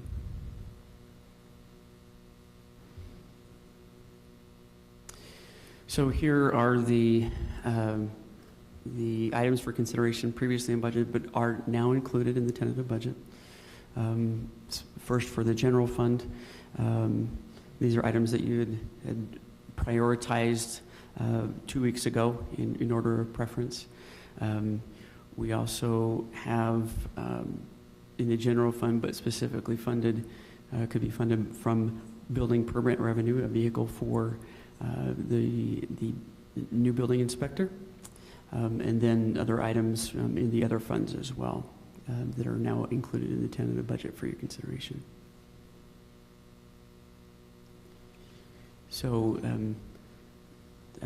certainly want discussion and feedback, but staff's looking for council to approve the tentative budget. Again, this is a tentative budget and is not final. We are scheduled to present the final budget for adoption on June 21st. But also other direction that we're seeking is specifically with regard to those items for consideration that were previously unbudgeted. Also direction with regard to the public safety fee, if the budget should include the increase, what level the increase or otherwise. And then specific direction with regard to any net general fund revenue if the council wants to make a decision with regard to that at this point. Okay, thank you. Delightful as always. Thank you. And I do want to point out that the recommended, the proposed motion is 2 slides long. So Steffi and I have a bet to see if it stays that way or not, so. Oh, don't underestimate us. Are you asking questions? Because I'd like to. Yes, would you like to ask your questions before or after the public hearing? And I also have a comment. Yeah, I just want to ask a couple questions. Good. Yeah, go ahead. So this 555,000 kind of net revenue, and you're talking about maybe moving it into capital projects, is it what I understand? I mean, is that coming from our building permit revenue? It is not. It is not. So don't we need to put expenditures against that revenue a little bit better than we're doing? Are you speaking specific to the building? The building permit revenue, because we're having a lot of building, and so we need some expenditures to go against that. And one is, of course, our new inspector and vehicle and a few things. Has there been any consideration about maybe expending some of that revenue to maybe put the building inspector in the park maintenance building or something? I mean, how do you expend some of that out? And that's not going to be a continual year after year. It's going to wax and wane. But the mayor and I sat together and looked at it. It looks like it kind of averages out to somewhere between 400 and 500,000 over the last 11 years. But I guess, don't you have to show more expenditures with that because of the concerns of the state auditor? Does that make sense? Well, that's an ongoing analysis and discussion with the state auditor's office.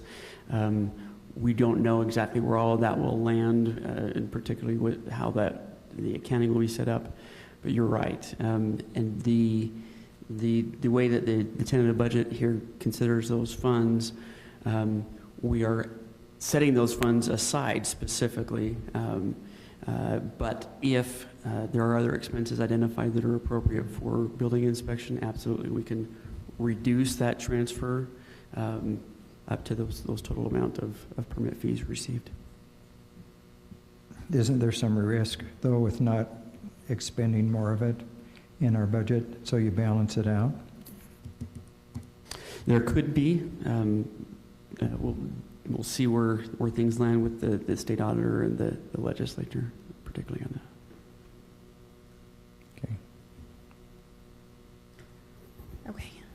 Okay. Sarah, did you want to ask your questions now? Oh, yeah, it's actually not a question, it's just a comment that I thought would be important, because after the last city council meeting, several residents reached out to me, and in regard to Brian Braithwaite's comments and our discussion last week, that they really wanted us to raise the safety fee higher. That made more sense to them, even though they said, of course, they understood that the other fees were going to go up. And I thought it was very interesting that they took the time to reach out to say that they preferred to do it that way. And so I just wanted to make that comment so that their voices were heard, since they reached out to me personally. Okay. Thank you. Let's open it up for public comment, and if anybody has anything they would like to add, and then we can open up for council discussion. So we'll open it up for public comment. If anybody has any? I knew you would come through for me. Nice to see you. Did you know it's ice cream day? I didn't, but you look good. I mean, you really missed out. We might get you an ice cream later. We'll see. Thank you for letting me have some time to give my input on this. I spoke a couple of weeks ago, and I just want to quickly reiterate a couple points that were made here by Tyler? Sorry, Tyler. I was thinking Travis in my head, so I had to look at your name. Sorry. I'll answer to that as well. So thank you. I got the T right. In his presentation, he mentioned that 66% of the budget is public safety, which is a huge amount. Yeah. Every year that amount goes up. There is no provision in property tax to cover inflation or any other costs. And as we know, insurance continues to go up.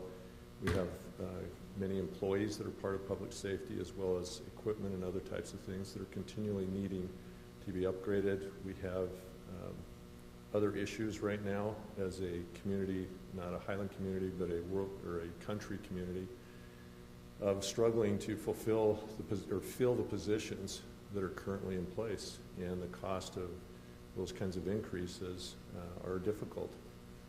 Every time we have any of those increases, those are a direct hit to our budget, and 66% of that budget is impacted. That's a huge amount.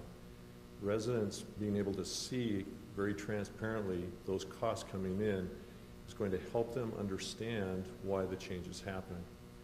If we take that and we take those additional costs and we include them in our general fund, they get lost.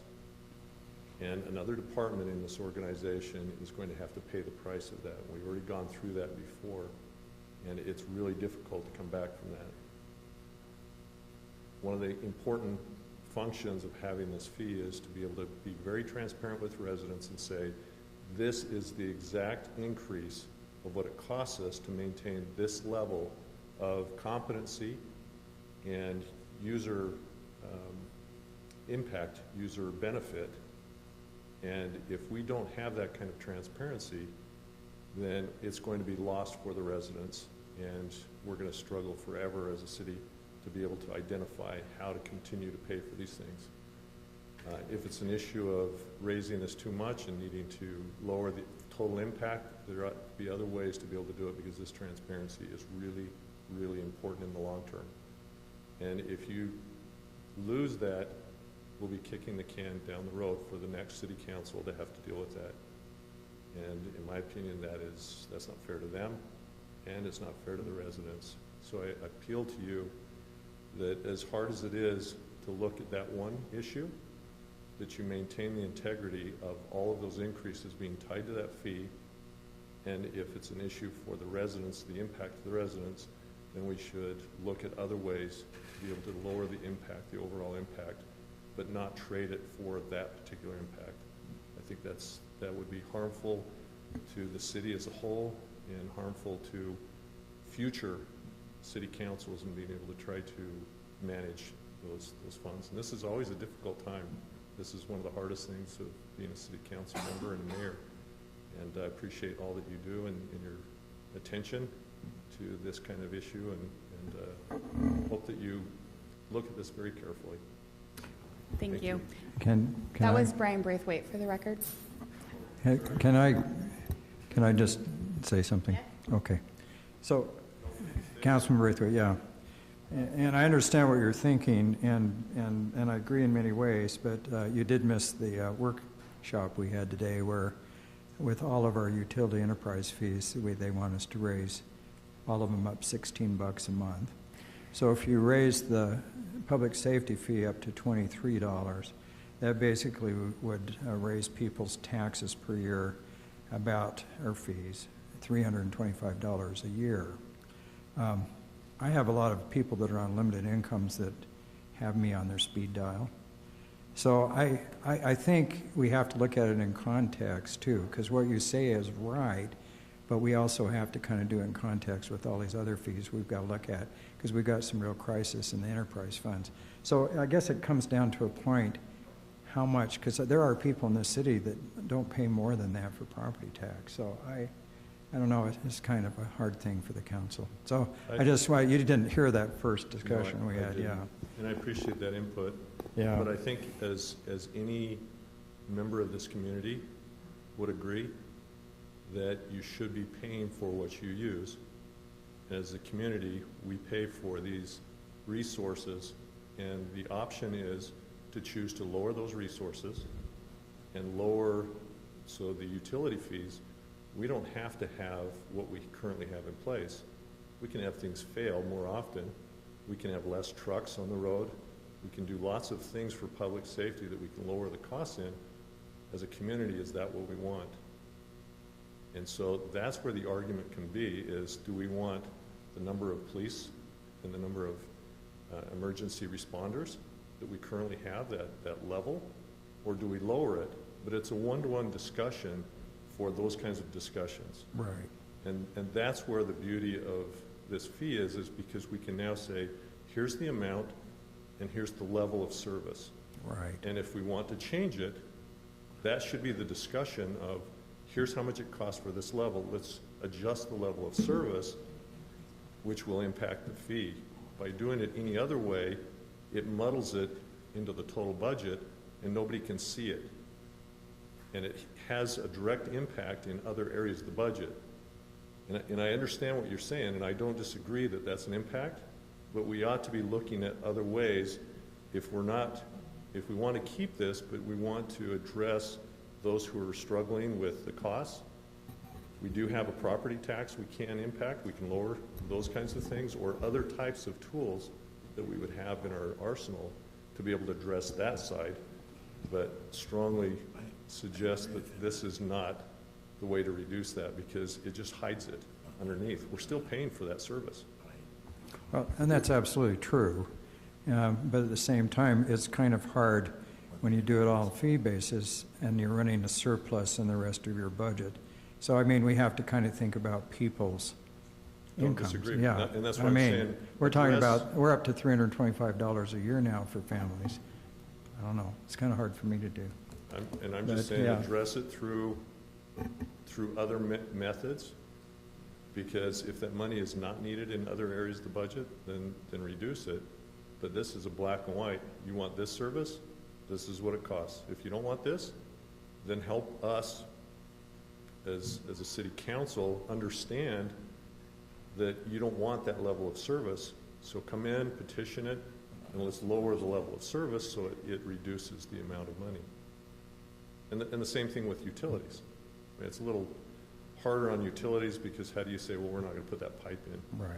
And if it blows up, it costs more to replace it in emergency than it is in a maintained environment. But I get it. So are you making an argument to get rid of the open space fee? I'm making an argument that everything else is on the table, but when you're talking about these fees and what they have a direct use for, I say, please don't change those. Utilities, whatever the cost is, that ought to be transparent and goes right through to the residents. This is a cost, it's a service level that we've agreed upon. We can change it, and let's argue about that. Pass it straight through, and all the other stuff, make that open season for whatever. I'm having some deja vu, as if I've heard this discussion somewhere before. But I appreciate, I listened to the meeting actually this week where the public safety fee was first discussed, so it's interesting to hear the perspectives. Thank you, Mr. Braithwaite. As always, it's a pleasure. Thanks, Brian. Anybody else?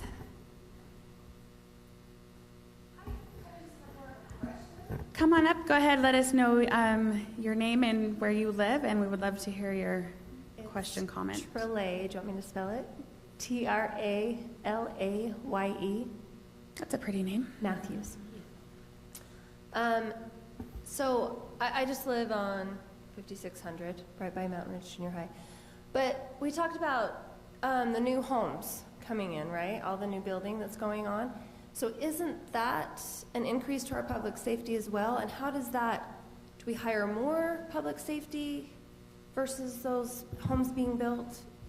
And with all the twin homes and townhomes and condos and stuff, like, I would think that would be quite an increase to that fund.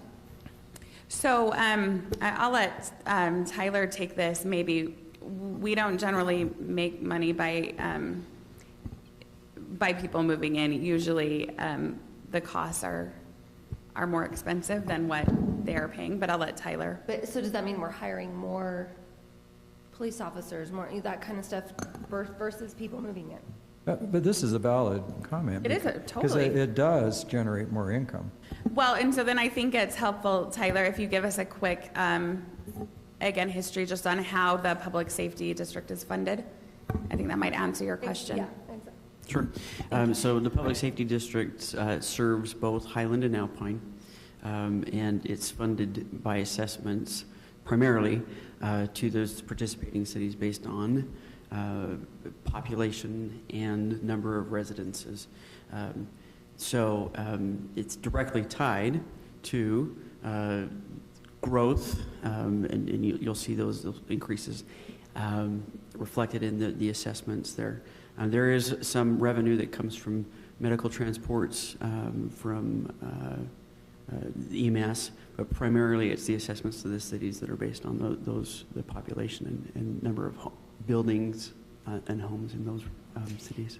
And this increase that we're talking about tonight is primarily an increase because we are having such a hard time attracting and keeping qualified firefighters and policemen in this climate right now. So we've had a hard time getting them to come and getting them to stay and getting the kind of quality candidates that we want interacting with our community in those ways. So that's mostly what this is kind of Good to know. considering. And that's the case everywhere. I feel, I mean, it's scary when you go to the store and all the prices are increasing, and then we're talking about another $300 a year, which to most people in this area isn't too big, but I'm worried about by next year what it's going to be like if prices continue to be crazy. And then are we still going to have this job issue that we're having right now, or are people going to be more realistic? It is, and that's why I think we're having this discussion about these fees right now. Highland City hasn't raised property taxes since 2008, so that also is a consideration of trying to make do with less, like we've been doing since 2008. No, American Forks has gone up crazy the last couple of years, so. Yeah, and we've tried to be really cognizant of that, I think, and that's where you hear our discussion about taxes versus fees. But those are all things that we're going to talk about, and my guess is, well, we're going to have more discussions before we come to a final resolution, because there's a lot to consider that impact people's lives. Okay, thanks. So thank you. Nice to meet you. Yeah. Oh, no. Here he comes, Wes. Welcome. Hello, Mayor Pro Tem. So good to see you. Weston Do I want to Warren. read your shirt or no? I wore it for you. You used to be all right. What happened? What happened? That's to you, Brittany. What happened, Mayor Pro Tem? I guess it's. I don't know. I'm trying to decide how to take that before I. This isn't counting on my time, is it? Yes. Done. Yeah, just a question. It almost seems silly to come all the way up here, and it might just be like a quick little question, I know. And it might be more of a philosophical question. To what extent is it the city government's role to shield us from the fallouts of like inflation and, you know, consumer indexes of all the different kinds? And I mean, you know, because it seems like what Brian was alluding to is just needing to simply pass the costs on, the realistic costs on to the residents here. And doesn't seem unreasonable to me. I mean, I don't expect grocery stores to keep prices the same if their costs are going up, or, you know, restaurants if their costs are going up. And so if the city's costs are going up, it seems reasonable to pass that cost on to citizens. But I know that governments, and whether it's federal, state, or local municipalities, work differently. Say that word again. Municipalities. Perfect. Thank you. Yeah. Do you have that? Did you get that? I can spell it. Does that make sense? Yeah. Just kind of generic question that I'll float out there. Well, I mean, it's a generic question I would love to discuss over you with lunch someday, because if you think about it, I mean, protecting residents from risk is what we do, right? That's why we had this discussion about public safety in our streets. Anybody else? No? Okay, then we can go ahead and close the public comment and open it up for council discussion. I've been thinking about this a lot this week, and one suggestion I would have is, because we just got the information about the utility rates tonight, and because it seems like there have been some things that are changing, I don't feel super ready to make. I feel like we're going to need to have a work session to talk about the budget some more. So my personal preference would be to maybe go through each council member, talk about what our concerns are and what questions we would like answered, and then to schedule a work session and maybe only pass a tentative budget with the idea that we will hold a work session. So that is just my idea. You can all disagree with it if you want. Scott is the one who actually brought the ice cream, so he has all the power right now. So I guess that's what I would like. That's what I'm thinking. So I'd like to hear what you guys are thinking. Tim?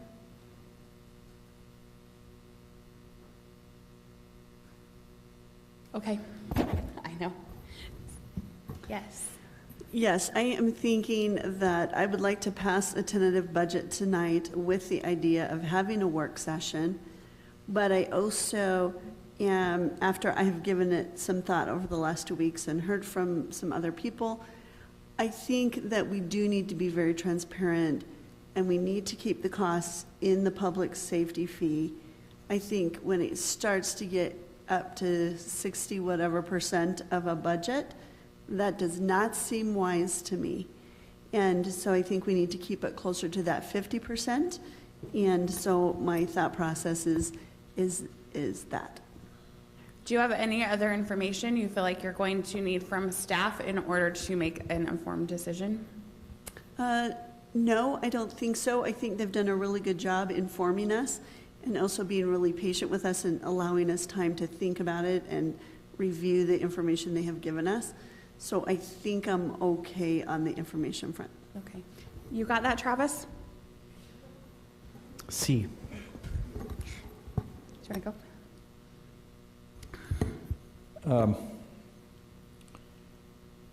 So I can go ahead and pass the tentative budget because we have to, basically, because of state regulations and different things. We just had the utility study come out today, so I agree with Brittany that we need to have a work session, really kind of go over this and different things. It's true that enterprise funds, and I've really not had people complain to me when they understand, you know, this is how much our culinary water is going to cost us because it's essential. I haven't had people complain about these other fees. A lot of people don't understand the storm sewer too much. So that's understandable. You know, obviously, I support an increase to some degree for the Lone Peak safety, and I understand Councilman Braithwaite's argument a little bit, but I tend to be, I like to think about the people that elected me, and I'm just a little worried because people are being hit by double gas prices, inflation in the grocery stores, and I think if we're trying to be as fiscally responsible as we can, and we have, you know, surpluses, or we have a lot of other money that's being generated in the general fund, I think we just have to be careful to kind of, because a fee is a tax in my opinion, and I just think we have to be careful at this particular time how much we raise it, because I do have a lot of constituents who are on limited incomes, and $320 a year if we did the whole safety fee at $23 and all these other things we've talked about tonight, that's $320 more a year. That's quite a bit for some people. And so I think we need to kind of find the golden mean maybe. And I think I disagree with some things that have been said tonight, because I think as elected representatives, we are here as representatives of the citizens, and we do cushion some of the bad choices that are made nationally. And I think as a city, we've done a good job of that. Does that make sense? I don't know. So I'd like to have a better discussion on that. So, you know, if I brought up this, my concern in the budget, that we make sure that all these building permits are being expended out appropriately. I think we need to understand all of that. That's a one-time income and things, but there will be, I think we always underestimate as a staff how much revenue we will get from some of our revenue sources. And so I think we need to be careful when we're raising fees on other people, and then all of a sudden we've got a bunch of surpluses, hard to explain. So we can always find ways to spend it. We run this city very economically when you think that Lehigh, who is 4 times the size of our city, has 10 times the budget. And so it's kind of interesting. So you were going to ask me a question, Mayor. Well, I was going to ask you a question because I did rewatch that meeting where the public safety fee was discussed for the first time. And since you were on the council before, I was just wondering if you can tell us with a little bit of hindsight, because there was also a discussion at that time about how much to charge for the public safety fee. And it was a similar thing that I think what ended up getting passed was a little bit less than what the initial proposal was. So I guess just hindsight, is there anything that we should learn from that, or do you think that it has proven successful, like that was a good idea, or just since you're the one who has some, I guess, insight? When we were on the council and passed this, it was, I believe this is 2019, if I remember correctly. Okay, so I believe what they recommended at that time, if I remember off the top of my head, public safety fee was around $12.57 a month. And there were two council people who didn't want to raise it more than $10. And there were two that wanted the $12.57. And I'm the one that made the compromise motion at $11.50. And then they kind of compromised on that. So yes, we got less than that. So what we're looking at here is what's originally been proposed is a $23 fee, which is doubling what we now have. And then this $15.25 was a discussion point. We've had other things talking about 18.9. Does that answer your question? Yeah, it answers my question. So you, I guess I'm just trying to look at the impacts of that decision and think, like, if we're trying to make a similar decision now, what impacts we'll see later, which I know is really hard to think about because there are extra factors that we're considering right now. Is there any information that you need Travis to get for you before our work session? On the utility fees and different things? Anything. Just if we're going to have a work session to talk about the budget again, I would like to make sure it's productive and that we all have all the information we need. On the utility fees and that, and Mr. Spencer started doing this today, going through all our projects. And these projects have been prioritized in the past. I would like to look at ones for sure that have to be absolutely essential and some that maybe could be delayed a little bit. I mean, there's pros and cons of doing that because if costs keep going up and up and up, it makes no sense to delay them. But we may be peaking out on some things. I mean, some of the supply chain things and that had to do with COVID. Who could anticipate that? And so I would like to just understand those capital projects a little bit better. Is there some that we can kind of push out a little bit, or do we have to do everything now at the peak of all these costs? And so I'm interested in that. I'm very interested in maybe looking at, as I've already brought up, the expenditures against some of the building permit revenue. Right. I think we need to understand that. I would like to know if this budget, if we have extra revenue and different things, if we just can't eliminate the open space fee, which has been a thorn in the side of the city for 20 years. It's $297,000, I think, of revenue. Is there a way we could just eliminate it? Because I think it's just going to continue being a problem. So those are some of the things I'd like to look at. So would you like staff to come back with information about what the elimination of the open space fee would look like? Right, over time, because, I mean, we're gradually, in future years, in the next 3 to 5 years, we should have 1,000 new homes, depending if the economy doesn't collapse or something, and they'll all be generating property tax and fees and all that thing. So I'd like to kind of, factor in what's that growth going to look like, because we always seem to show everything we're going in the hole, but at the same time, we're increasing the size of the city by 6, so I don't know. I mean, there's expenditures too. So does that make sense? Yeah, that makes sense. Okay. I think it'll be great to have the information. Councilmember Rodella, what do you think? Yeah, if you guys feel more comfortable with the work session going over this budget again, I am perfectly fine with this. Obviously, we need to pass a tentative budget. Just looking at some of the, items that for consideration, I want to go over those again, and maybe it's more appropriate to do it in the work session, and as well as discuss public safety fee and how we want to do that. I guess Sarah mentioned that she was more comfortable with the 50% scenario, but I guess in order to do that, you would have to realize that there would have to be cuts somewhere, and where would that have to be, and what would it look like? So if that is in the discussions, that's something that I would want to see as well. So I guess this is all items that can be discussed at a public at a work session. And just so you know, if you're here listening, what Councilmember Rodella is talking about is a list of, I don't know, 10 or 12 items that we had kind of said, these are things that maybe would be things we don't have to do right now, more wants than needs. And so we've been trying to prioritize which of those things we would feel comfortable keeping if it was going to result in a fee. So that's kind of the conversation we've been having. This is that list of things that we've been discussing. I mean, I really want to say raise your hands if you like Christmas lights, but I feel like I shouldn't, so I won't, but I wonder that question. Was not on the survey, was it, Erin? We should put that on the survey. That's Yeah. not a major expense, though. Oh, Yeah. okay. So these are just the things that we've been looking at: tree replacement, fire station exhaust system, Christmas lights, the radar signs, things like that we've been, texting system to keep residents and the city more in touch, so that we've been thinking about. So that's what Kim was talking about. You ready?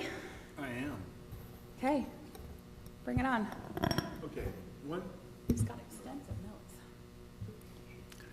one thing I'd like to understand, and I know this would probably be reserved for a work session, but mathematically, if the budget increases overall, if we maintain the percentage of the budget for public safety, the revenue should increase as the budget increases.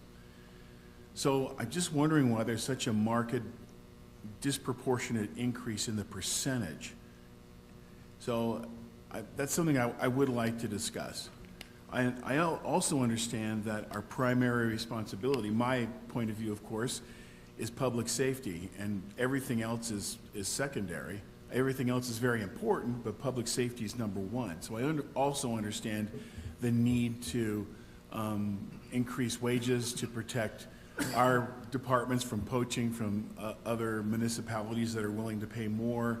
We need the proper equipment. We need the proper training. I completely understand that, but it's not only an increase with an increased budget, but it's disproportionate because the percentage itself increases in addition to the budget increasing. So just from the mathematic point of view, I just wouldn't mind going over that in a work session.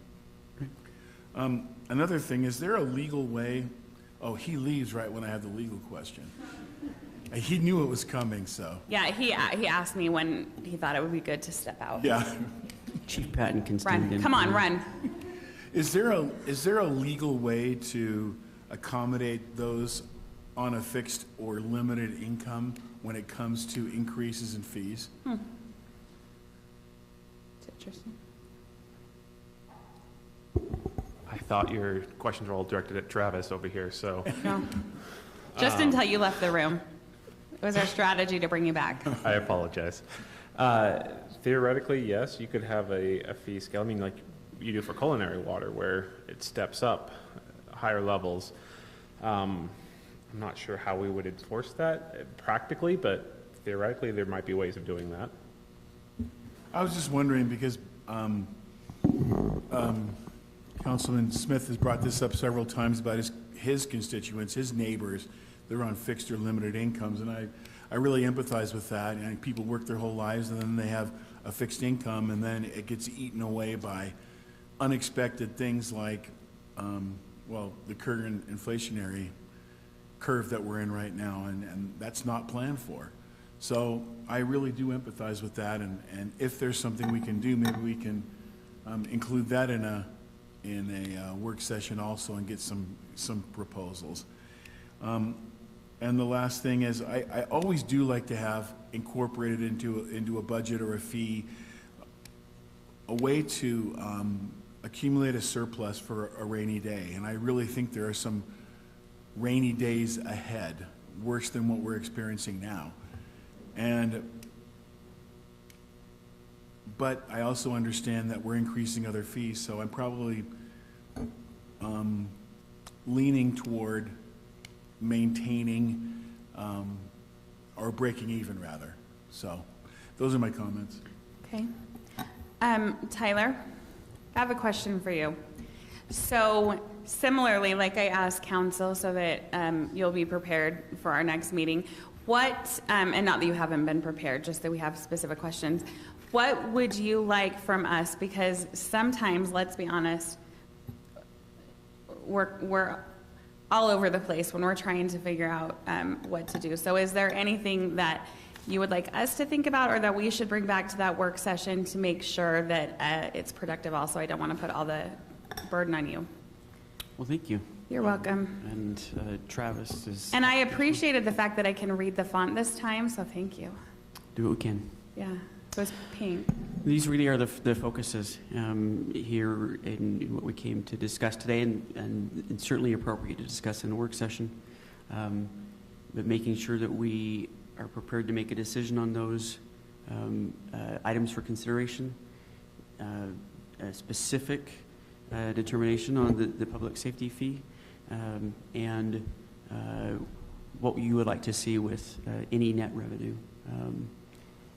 Potentially going to the park capital fund or otherwise. Okay. Yeah.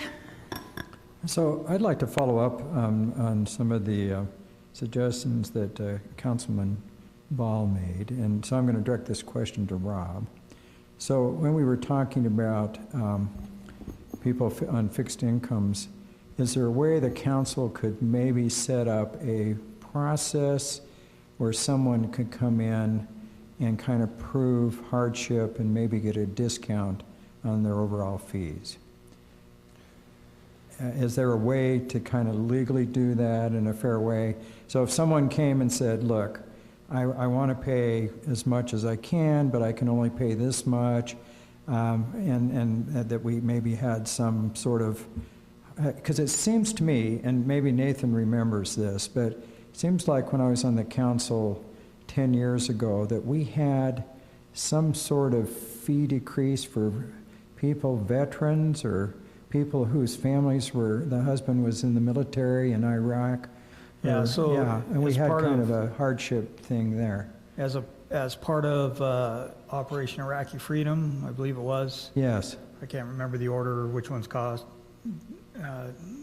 which one comes first, but the council did adopt a resolution allowing for people whose family had a service member abroad to request and I don't remember the exact wording, but relief from the fees. To my knowledge, I don't remember anybody taking advantage of that. We double check on that, but yeah, we did something back. But it'd be interesting if we had some process, and it there only be a handful of people that took advantage of it, but at the same time, you know, if they had to meet certain criteria. I'm just thinking out loud, so. And Scott, I had actually thought of that this week as well, so I really support that if we have to go this route, because I am sensitive, not just to people on fixed incomes, but people who may be having financial difficulties. Maybe they've lost a job, or maybe they're having some other kind of financial crisis, and so very sensitive to that, and I would really support something like that so that we can protect those who may be having some of those difficulties. Now we do, when folks do have a issue with a payment, we do work with them on those.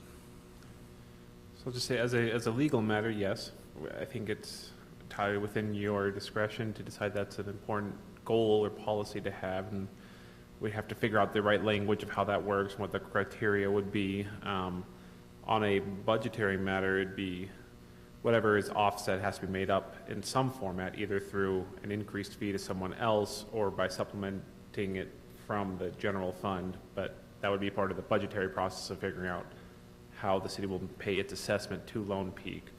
But absolutely, there's a way of, I think, of crafting some kind of fee structure for that. Okay. Could the staff look into that, maybe make a recommendation?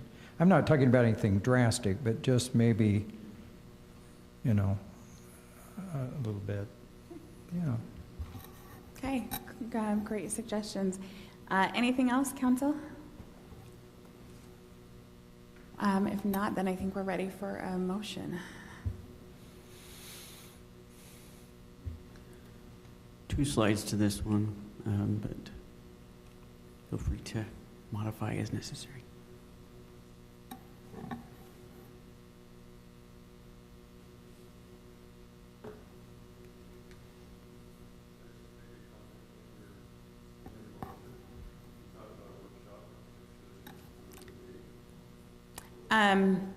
Yes. Nathan, I thought I heard that June 7th would be the date for a workshop. Is that correct? So Or is there we'd another start date? if council's available, we'd start at 6. I don't know. I don't feel like we would have time between 6 and 7. Do you think? I mean, we historically don't move fast, do we, chiefs? Why not do it, do we have something scheduled on the 14th? So that's one thing we're going to talk to you about tonight is the 14th, and we can do the 14th. We have about 16 items, 17 items for the 7th. So we're trying to space that. Brian just died over there, sorry. So we meet on the 7th. Yep. And then 2 weeks later, and that's when the budget has to be approved. Right. But could we do a workshop on the 14th? Well, again, as I mentioned, one of the things we're concerned about is the length of the agenda on the 7th. So it could be a joint workshop that we can take your direction either way, but we're talking about 14, 15 items right now. A separate meeting on a different time. I feel like there were some kind of big questions that we asked. I want to make sure we have time to talk about them. So to be clear, Scott, we were thinking about holding a special meeting, regular meeting on the 14th. On the 14th, yeah, and not making our meeting longer on the 7th. Got it. That's what I'm thinking. Okay. Yeah. So we could include that in a Like motion? a workshop on the 14th. Okay.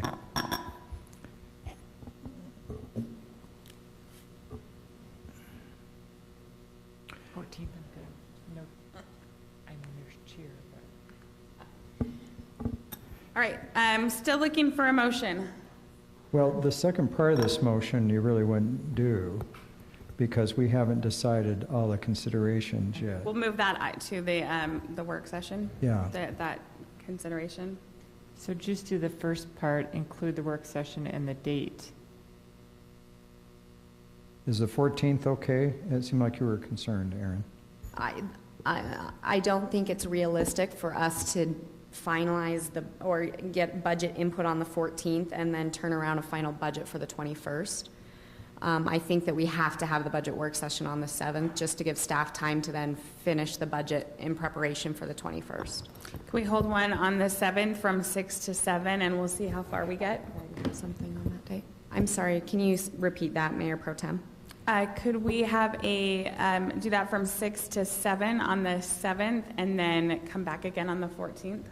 That's staff's intention. And like we did tonight, we don't have to start at 7. We can do a little later if needs be to accommodate for the amount, to make sure that we get through everything we need to on the budget for the work session. So, Mayor Pro Tem, this is just an idea. So if they want to have a work session on some of the things on the 7th, why couldn't you have a city council on the 14th and consider some of the 16 things you want to talk about on that session so that we can spend longer trying to work through some of these issues? I don't know if we can do it in an hour. Or can we work our agenda like we do our budget and save the less important things for later? Not that anything we do is not important.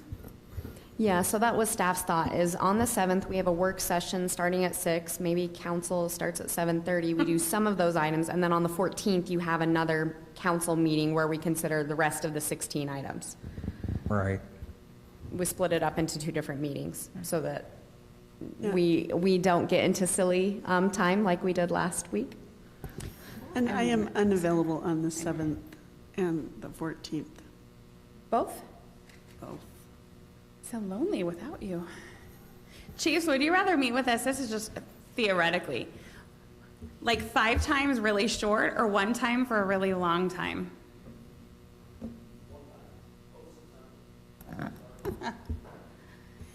Okay. Will you be available to Zoom either of those days? So if you're not available for either one, then there's not a lot we can do. Yeah, possibly on the 7th, but it's real iffy. Okay. So then I think we need to stick with... So another idea is we've had preliminary scheduled stakeholders meeting on the 31st. we can combine and try to combine that with our open house on the 1st and try to do this council work session then, if that works. 31st? That's next, Does the 31st work, Sarah? that's in 2 2 weeks. 2 weeks. Day after Memorial. So you'll have planning commission next week? Mhm. Right, okay. So you're talking about in 2 weeks? Yes, sir. So I can't come on the 31st or Zoom, but I can tell you all of my opinions before then. I can do the 31st, especially if Brittany's not going to be here. I'm just kidding. Who are you going to collude with about ice cream day if Oh, you don't that's have true, me? that's true. I know. I mean, does it have to be a Tuesday? Yeah, does it need to be a Tuesday? Let's do this. Staff, how about we do this? Could you guys put together a doodle poll of when you're available and when we are, and then we can have this discussion via the internet about the time, not about anything, but just Awesome about the idea. time. Let's do that so that we're not just talking about days and time. Chiefs, are you available all of those days? Because I know you want to be here. Yes. Okay. So Do motion. are you going to do a motion? You want to do, you can do No, you go ahead. Rock, paper, scissors. So I'm going to approve this, and I'm going to include, let's see if I do this right. I move that the city council approve the fiscal year 2022-23 tentative budget for Highland City and schedule a public hearing on Tuesday, June 21st, 2022 at 7 p.m. in Highland City Council chambers to consider its adoption. And included in that is a work session to go over the tentative budget to be held at a date determined by staff. Does that work? So it's tentative budget and the utility, Yeah. yeah, enterprise fund, so that's part of the tentative budget. Did you get it, Stephanie? Well, that's part of the tentative budget, I yeah. guess. Yeah, it's part of the tentative budget. I'll second it. Okay. Okay, Kim with the motion, Scott with the second, and we can go ahead and vote. So just for those of you who are listening in, it seemed like it was probably pretty vague tonight, but this is probably the 5th or 6th time we've met to talk about this, and there is a full copy of the budget attached to the agenda for tonight if anybody is interested. Okay, and that is unanimous, which means we can move on to something everybody is going to want to stick around for, because we are going to talk about Mountain Ridge Park. This is something we've been talking about for a really long time, so it's exciting to get this far. Erin, blow us away. And with that lead in, I'm kind of nervous.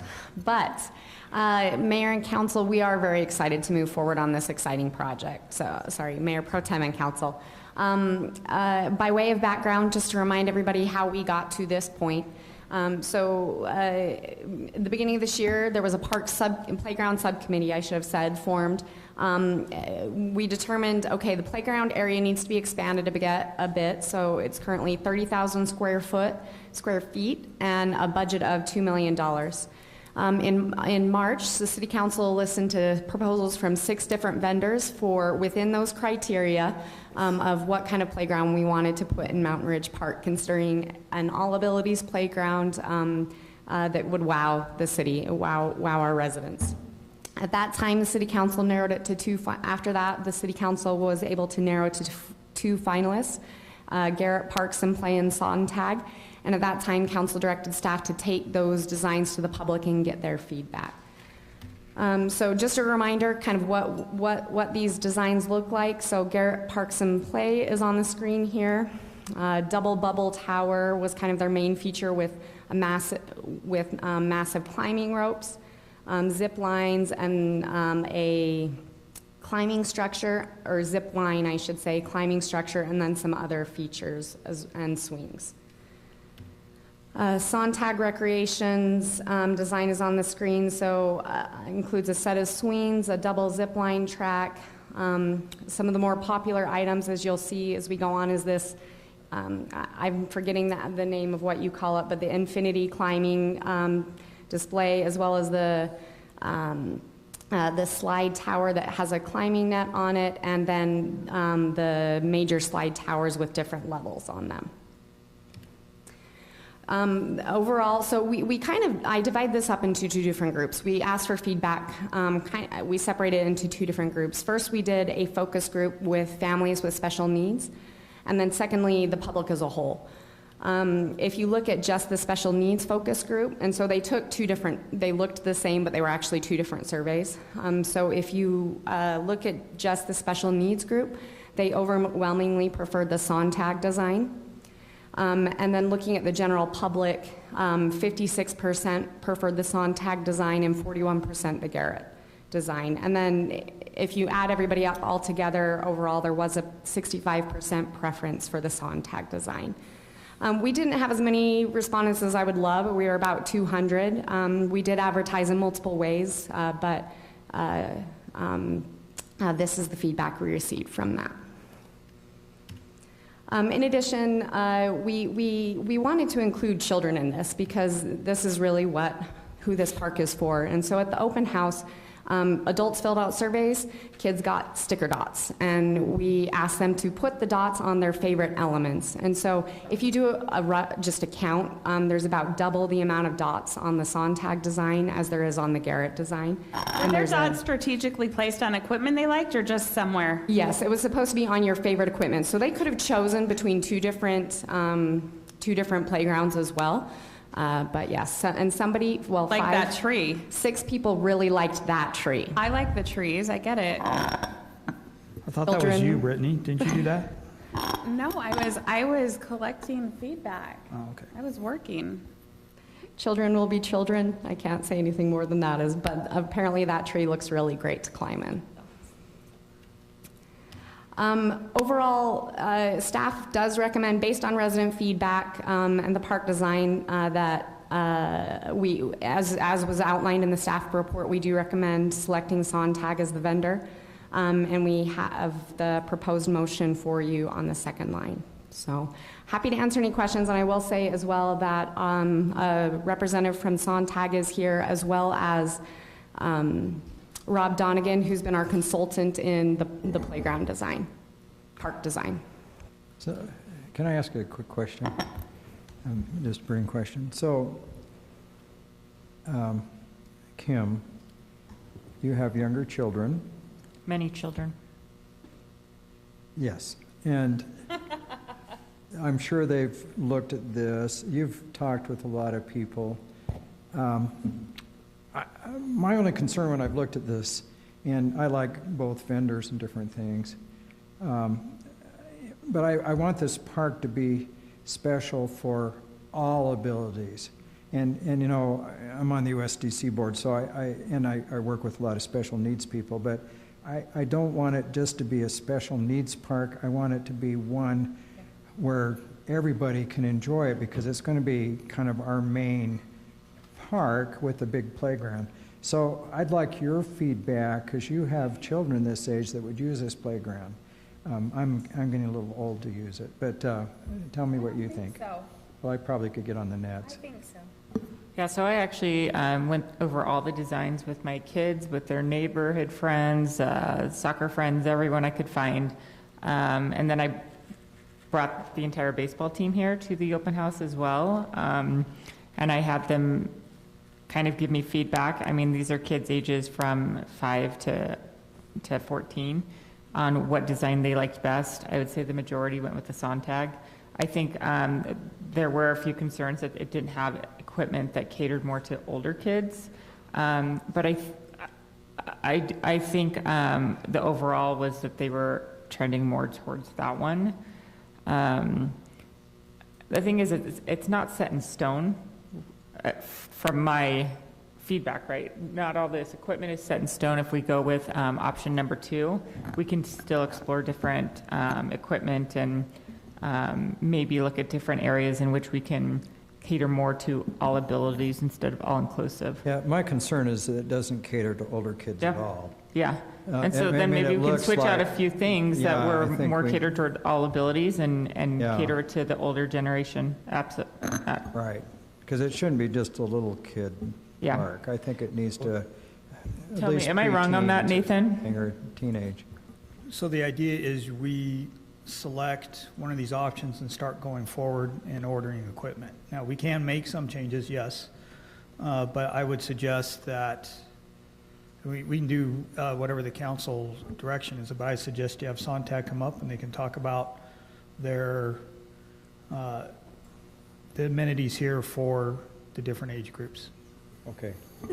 Yeah, because there was some emails that we received this week that had requested a splash pad and also some requests for even a skate park, and then the skate park would certainly cater to a little older children. I mean, real young children skateboard too. I don't know if that's even a possibility at this point in time, but I think it's important to recognize those requests. And so in order to accommodate those, you would either have to remove some of the fields, one of the fields, or have a smaller playground. Or pickleball courts. Or pickleball courts, yes. Oh, I don't think we want to eliminate those. Just throwing all of the options out there. So the Mayor Pro Tem asked me if I kind of orchestrate this for a minute because she needed to check on her father. But are there other questions from the council? If not, it'd be nice to have the representatives from Sontag that are here. We don't have any representatives from Garrett, is that right? No, sir. And we don't because we've already told them that we've already picked Sontag. Is that the deal? No, I should ask Rob. Where is, oh, there he is. I don't think we've told Garrett yet, but we did tell Sontag that they were the preferred choice of the public. And the staff? Based on the public? Based on the public feedback, yes. Okay. Okay, does anybody else have questions before we have representatives come from Sontag? I guess for Sontag, when they come up, my question would be kind of based along what we were discussing. Is there areas in which we can kind of move things, or, is this set in stone, or what can we do to cater more towards a little bit of the older population of kids? I will say one of the things too, the surveys weren't just, what's your favorite? It was also, you guys can come up, sorry. It was also, what are your thoughts? And we'd absolutely want to take that feedback and work with Sontag on it as well. Hi. In answer to your question, this is completely designed for older kids also. And before I explain that, anything can be changed. It's completely fluid. We can do whatever you do want to do. But for example, the Qantas is the figure 8 climbing net.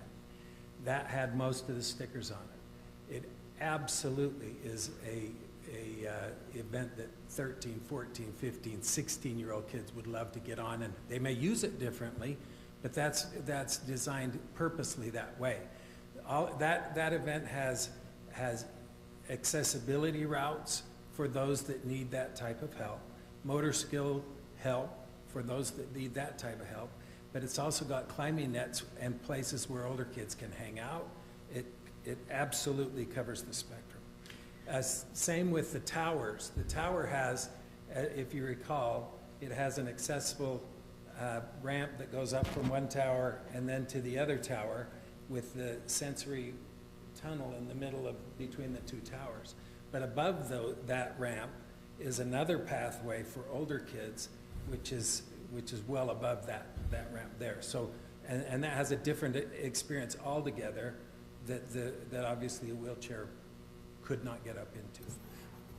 Having said that, well, and then the Hedra climber with the net, that's obviously an older, well, it's a broad spectrum, but older kids can also get up to that height. But any of these can be modified. And remind us, that slide is 30 feet tall, is that correct? It's a 30-foot long slide. 30-foot long slide. And it's about 24 feet off from the base of the surface. Kim and I took a ride up in the bucket of the fire truck trying to figure out how high this slide would be. So what is the height of the actual slide? Yeah.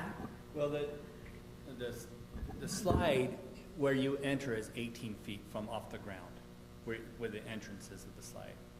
So, but it's on a berm, so the topography of it is 4 feet, it's going to be 4 feet even higher than that.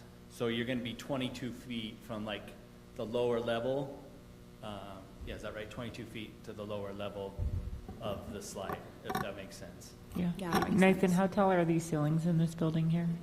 It's gonna wow and be so dramatic if you see it from, you can see it from like top of Timpanogos Cave. I So I'm guess. I looking don't know, for.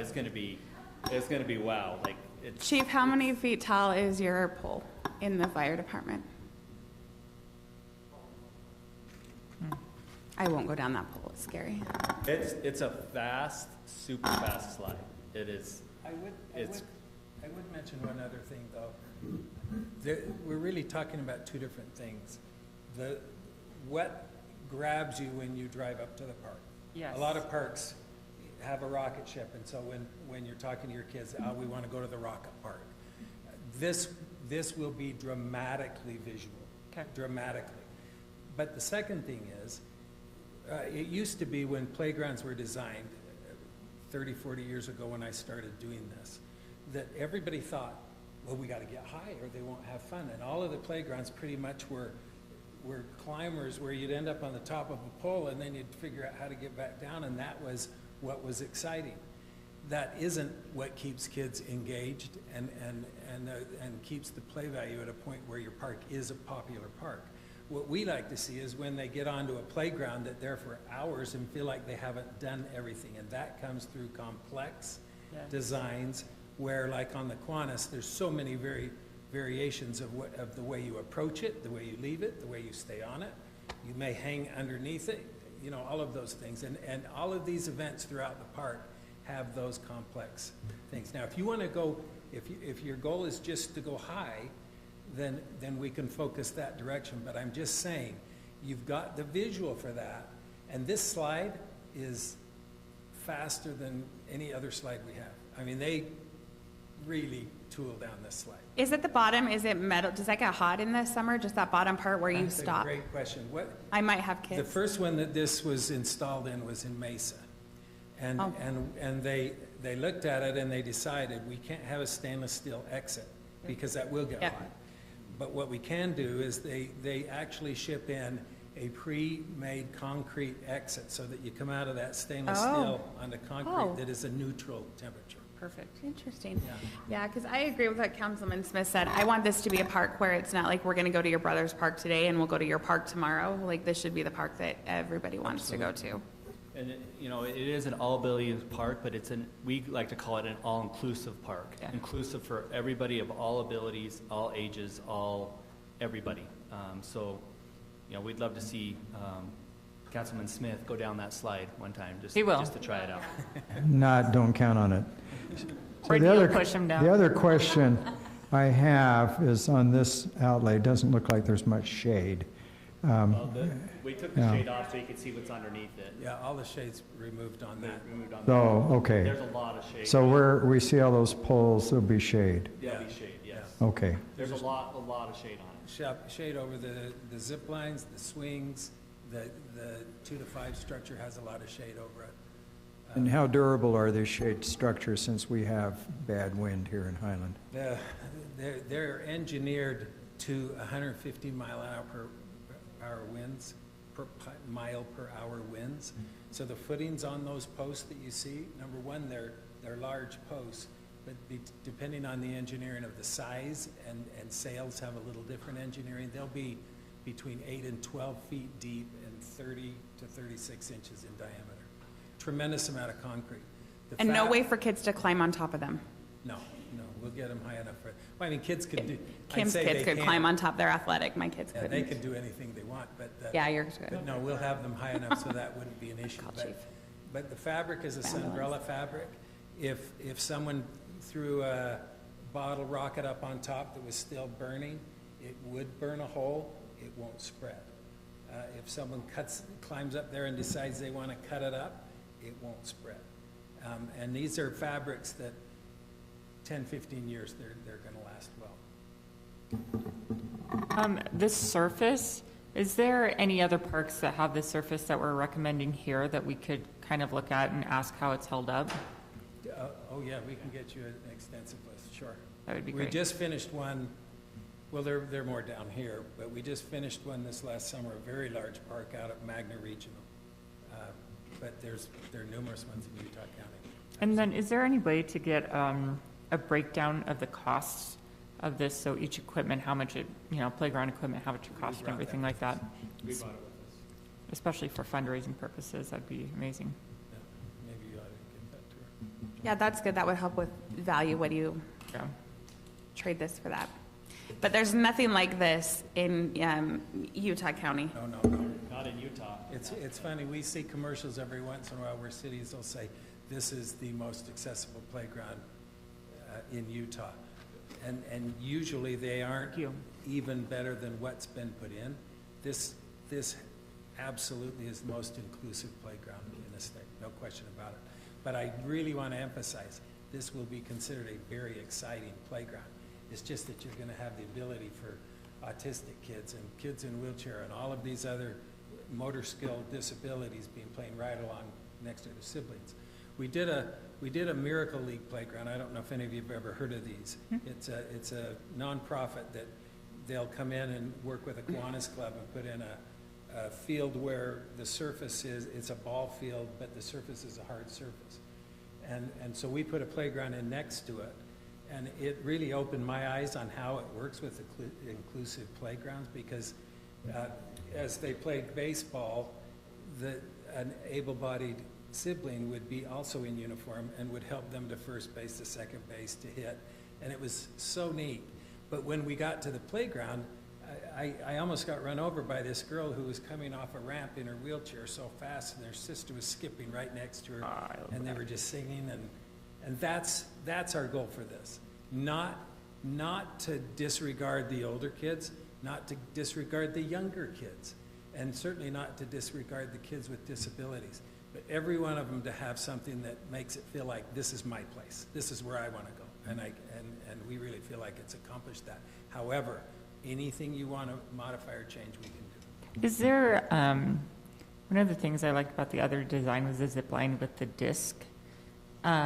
Is there anything offered in that area also, instead of just a one person zip line? It's more of a disc swing. So it's a all abilities. It's a disc chair. Yeah. So you're all ability to get in the chair, but we don't have the discs like them. Yeah. But right next to it has the disc that they sit on. Oh, so the swing one. It has two zip lines. So one is for inclusive kids. Okay. And then the other one's so there's two that they can race each other. Yeah. It's pretty awesome. Just like Thunder Junction. And in playground design, just like Thunder Junction, with things that move, there's been a real emphasis not to create a pendulum that's going to just bowl people over. And obviously, you get a larger child with our disc between his legs taken off, that's still a force. But you get 2 or 3 in there, it's just not something Landscape Structures is interested in doing. It obviously would be fun, but it also creates issues that you may not really want to look at.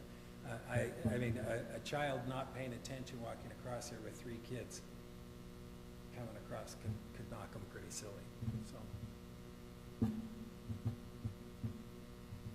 But the chair with the harness is pretty awesome, and in fact, I've been in it, yeah. Yeah, you think if you were down at Thunder Junction, you think it's just for kids with disabilities.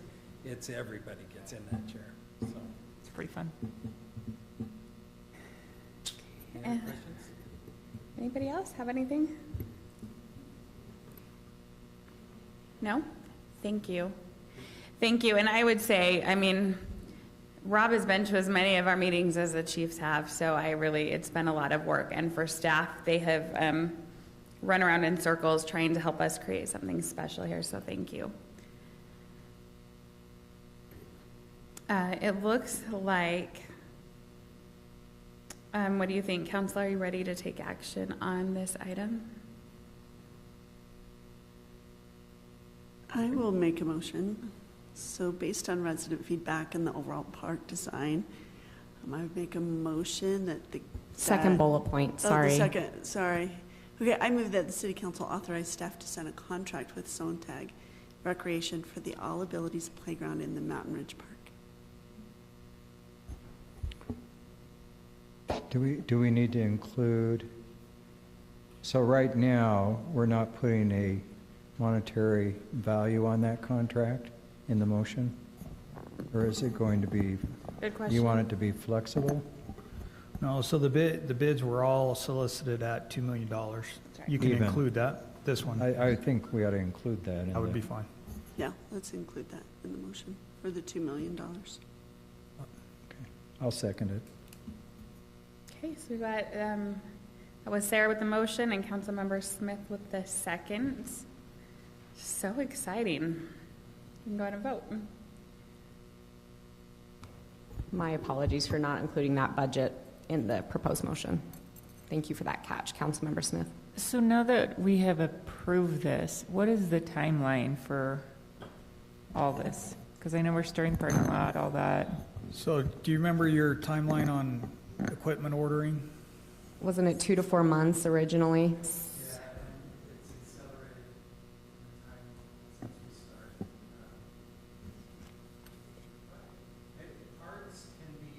Can you come to the microphone just for our record? And will you guys, just for our record, will you state your names too for us? Thank you. I'm Jeremiah Webb. I'm Chris Sontag. In here, they put 6 months for it to be delivered, so that's probably about what we've told Aaron and them is where we're at now, because just the influx of orders that have come in since we presented to the city council has been unbelievable, some of the projects, and it's just kind of pushed it back, but so we're probably about right around that range. But they did say, because a lot of this is custom, they did say there probably are some things that they could get out earlier that we could begin on as long as it was secure. You know, if we installed some things early, so. I have one other question for you. Just looking at installation of playground equipment, do you ever have it where residents kind of help install those final touches? We're just really wanting to involve residents in somehow putting this park together, just so they feel like they have a little bit more ownership of it, less vandalism is associated when the residents have more of a foot in this. Is that any possibility there? Yeah, we did actually. Canterbury Park was a community build with the city of Highland, like in 2005, where the community built that playground. Yeah. We didn't hire anybody, the city did it. Like something like this, we have to have them do like maybe little things. Yes. Because it's so custom and so intricate, but we could have them we could figure out something little for, yes. That would be amazing if we could just do a portion or anything like that. I mean, it'd be great to save money, but really I really, really want our community to be involved and feel like this is their park because they contributed to it. Sure. We could certainly look at that. Thank you. This would be awesome. Gonna be awesome. I have a question. Tim has a question. Would you please go over the warranty on the different components? Because I have a question based upon your responses. It's called a 100-year warranty, basically a lifetime warranty on much of it. The plastics are less, they're 15 years. That just seems to be the life of a plastic. However, with regards to those, the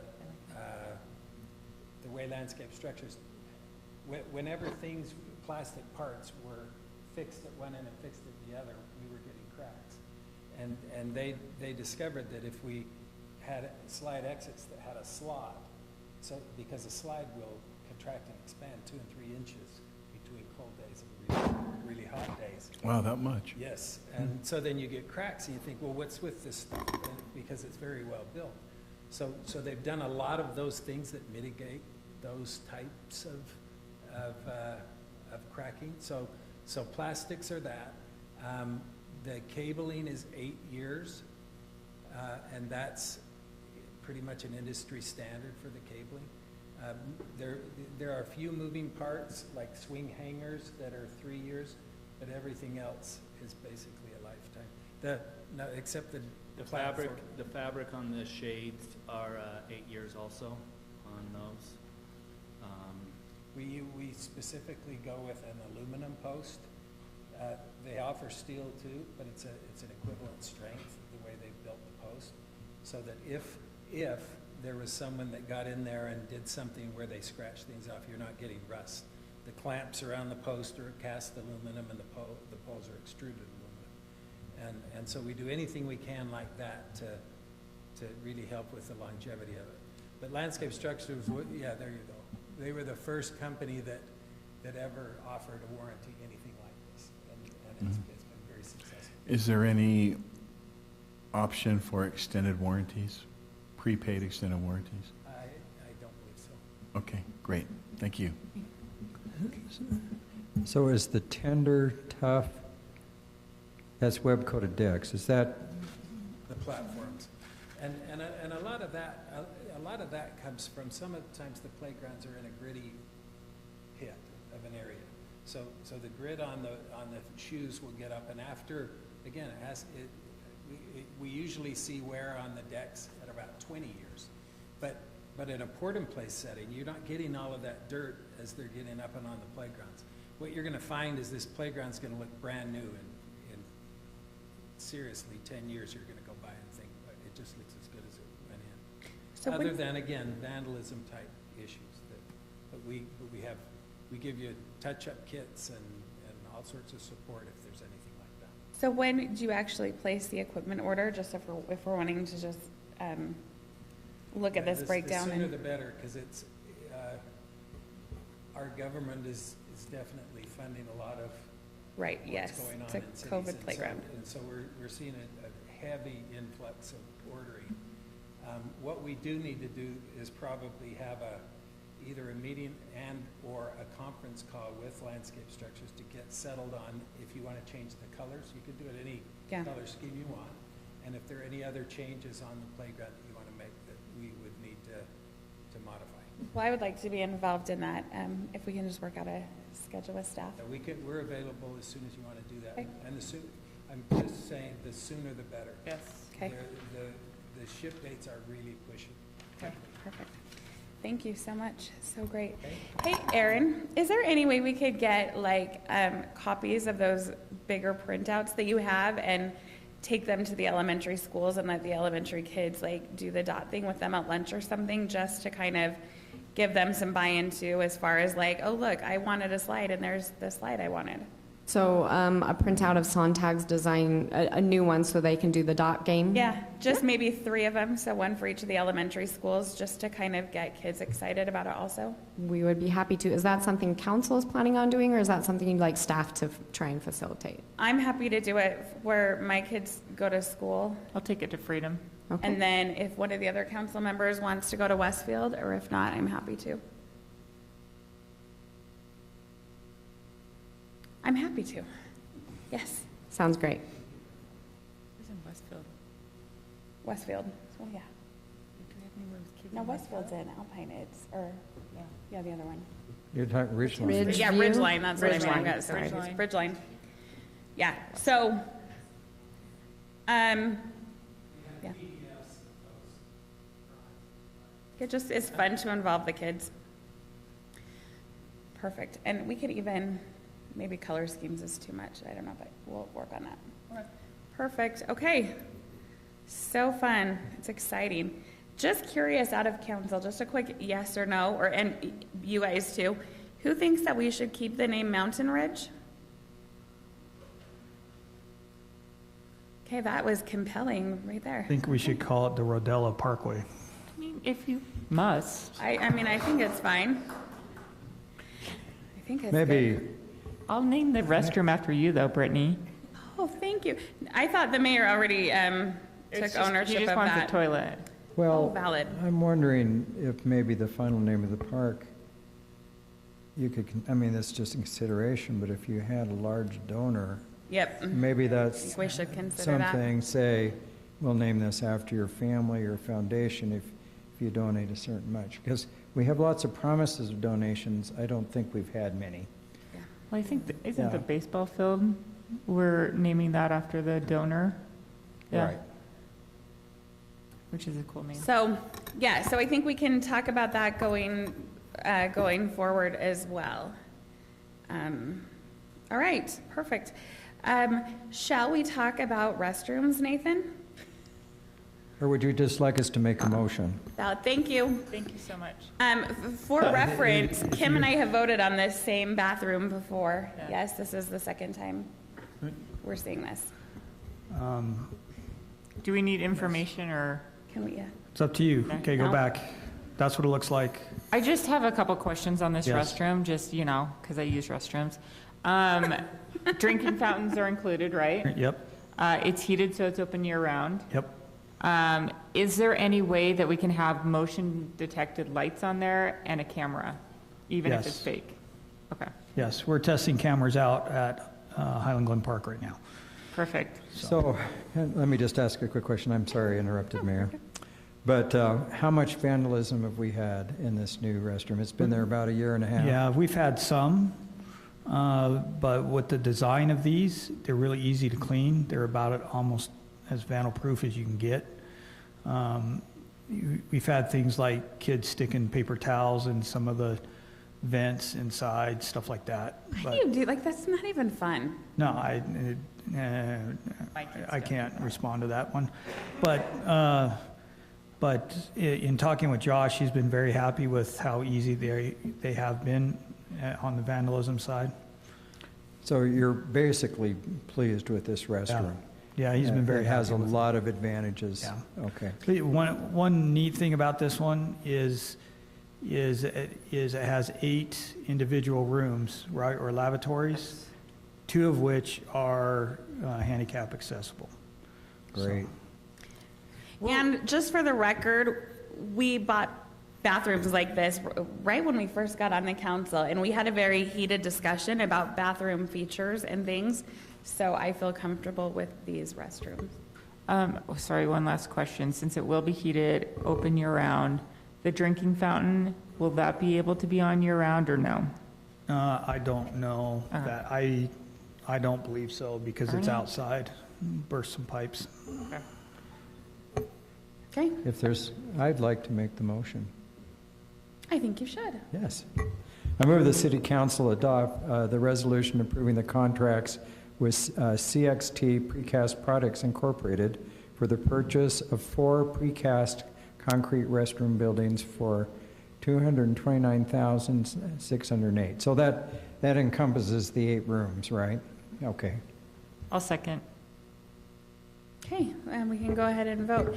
Hey, Nathan, just for fun, do you know how much we paid last time we built those very same bathrooms? 201, How much are they now? 229. Go up 20% in July. That's where we need to get it now. Yeah, that's great. All right, and we have successfully purchased restrooms. Well done. Let's move on to Kelly. Kelly, we haven't seen you for a while. It is so good to have you here. We've been saving up our questions. This is almost as big of a moment as the park is. I'm really excited about this. So tell us the plan, Kelly. I had a resident call about this one and said, when I told him what it was, he said that he had a smile on his face right now, so. Oh, that's so great. Letting you know that. Okay. For those that are not aware, we had some issues with Highland residents having access to the Hog Hollow trails that connected to Draper trails. A lot of the bikers and runners, like trail runners, used this same access, which just happened to be on private property. That private property owner fenced it off, and so we no longer had public access. Well, we never had public access, essentially. So February 1st of this year, staff presented to the council 4 possible trail connection options to provide a public connection to the Hog Hollow Trail. And looking at them and reviewing them, the council directed staff to pursue the PI pond option as the more permanent option. And so this was the result of staff and the mayor helping out. And so what you can see here on this vicinity map, obviously, here, let me just show the mouse real quick. Currently going from Highland public property to Draper, there is no connection. You just have this little intersection of property lines. And so the solution was Highland has a 20-foot wide parcel right here just south of the PI pond. And the solution was to do a property swap between Highland City and Alpine Joint Venture, which is the private property owner just west of the PI pond. The property that we're would be deeding to Alpine Joint Venture is about 13,000 square feet, and what they are giving us is just under 11,000 square feet. Had to have some incentive for them to just give us property. But that gives us a 20-foot wide public connection into the Draper property and gives us enough space to provide that trail connection connecting this existing parking lot over into the Draper trails. In order to do that, in order to deed that property over to the private property owner, we do have to go through the disposal process for real public property that's established in the municipal code. So what today would be is, number one would be the council declaring the property surplus by resolution, and that would give us the go-ahead to publish public hearing notices. And then at the next regularly scheduled council meeting, we would hold a public hearing and the council would formally approve the disposal of the property again by resolution. And so this is just step one in that process, to direct staff to continue on with the disposal. So here's the proposed motion. We can answer any questions if you have any. I have one quick question. Kelly, who are you planning to notice for this? So with the public hearing requirement, basically we'd have to, we don't do any radius notices or anything. It's just we post it on the state Utah Public Notice website, on our city website, and in 3 public places. So we post it on this bulletin, and we have fire and police post it on their bulletins as well. And you haven't heard I haven't heard any opposition to this. Is everybody else just wanting to make sure any property owner who has interest in this is aware of what's happening? I haven't had anybody. I haven't heard any negative feedback either on my end, but we also haven't sent out public hearing notices yet, so. So this is the question I want to ask. So the open space that we're surplusing, what was that open space destined to be? Was that supposed to be a trail? To my understanding, that's what majority of the open space areas on the border of Highland were intended to be, were trail connections. But unfortunately, well, this just happened. On the north end, right here on that corner, this 20-foot wide piece was actually sold to this property owner. And so that eliminated any sort of public trail connection we could have had coming up here. And so essentially right now, we couldn't use that as a trail connection. It's just a 20-foot wide piece of property that we have. So we're surplusing some open space that may have been used for a trail, but it's not going to be because it's not feasible in order to create another trail. That is correct. Right, a trail connection. And of course, we'll go through a process here, but we do have cooperation from the Draper and different things to allow us, after we do all of this, to allow access to Hog Hollow. Yes, Nathan's saying yes, that means he's had. Yes, we've actually had. I mean, if we go through all this, we don't want to get up there and Draper says, Like, no, you can't come up here. 3 meetings with Draper on it. Okay. And yes, they're on board with it. They obviously have some concerns and funding questions about how to build trails on their property, but they're okay with the connection. Okay. And the biking clubs have been great in their desire to help with this. Mm-hmm. We normally don't do a public hearing for this, but because I get to decide things today, yes. Do you want to come tell us your question? Because I only get to do that for today. I know we're running along here, so I'll be quick. So Jordan Winder, I actually live on New London Street. Can you say your name again? Jordan Winder. Thank you. Yeah. And I've been trading emails with Kelly, so thanks, Kelly. You've been very responsive. She's very good, so kudos to her. And also just a comment, appreciate the speediness on this. I know that this was only proposed in February, so to come back with a solution like this is a testament to, I think, the hard work to try and get to a quick resolution. So I'm very much in favor of this. Quick question though, 2 questions. One, has the council considered how a trail, because the trail's gonna run along the PI pond and then loop back up north round, how the parking lot's going to be utilized.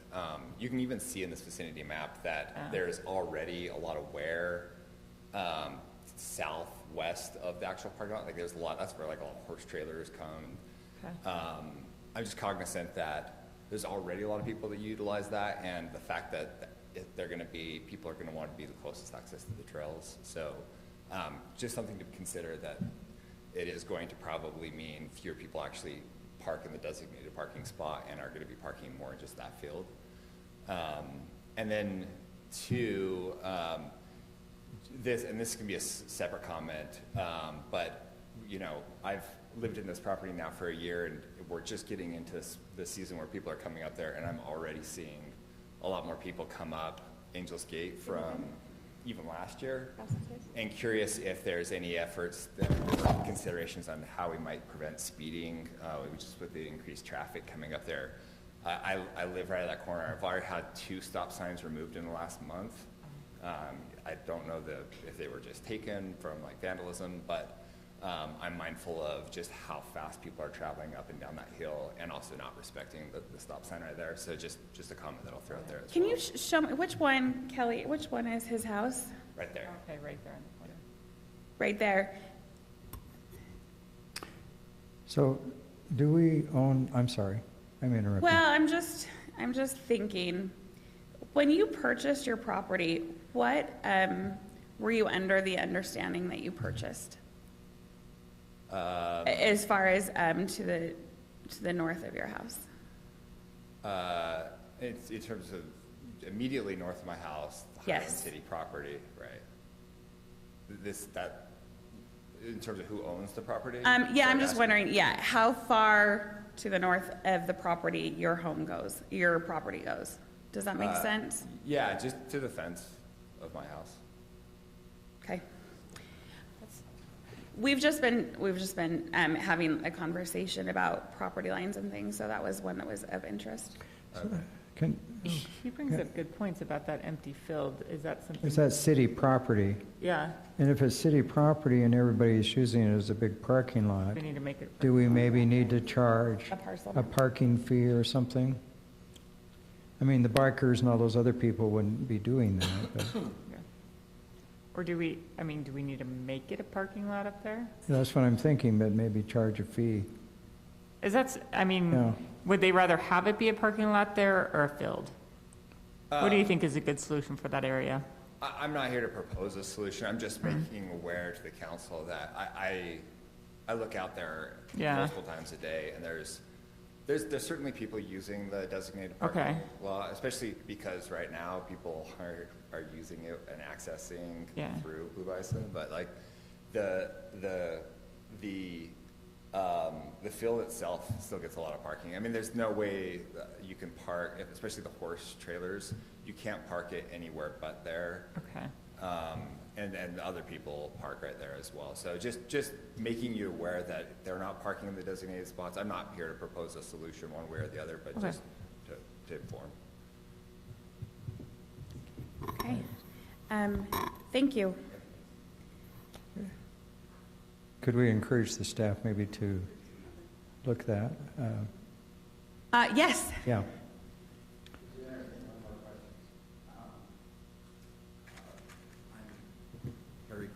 On North Angels Gate. Just building on his concern about the speed, because we back out our driveway, we always have to watch for bikes buzzing down, cars buzzing down. It really is a significant safety issue, particularly when they remove the stop signs and don't watch the traffic. But my question is there going to be, do we have a status of the Blue Bison development, and do we have any assurance that that road, which is now a safety issue, won't become a bigger issue if somehow it becomes a thoroughfare to the Blue Bison development? Do we have an update on that? We've talked about this a lot. That the difficult thing is that we can only do what we can do as a council sitting here today. But this issue has kind of arisen because we have not been interested in pursuing a connection. Is that what you're asking? Well, he wonders if there's going to So- be a connection, but there's no plan. There's no plan to be right now. Draper has said that they can have, is it 50, Nathan? 50 homes if they're sprinkled, 30 if not. But there's no plan that would connect those homes to Highland. And I'll just add in just a quick comment. You probably saw a little while ago some concrete barriers going up, blocking off the motor access up to that parcel. The purpose of that was to make it more public, that this is not a public right-of-way. It's open to the public, but it's not a road, the same way any of the other roads are, meaning that it's not a road access that anyone can connect onto. So that was part of the purpose of doing that, was to make sure that was a clear statement from Highland City. Thank you. Yes, that is what we have been working on. So. Does that help? Does that answer your question? It does. Obviously, we want to hear more about the licensing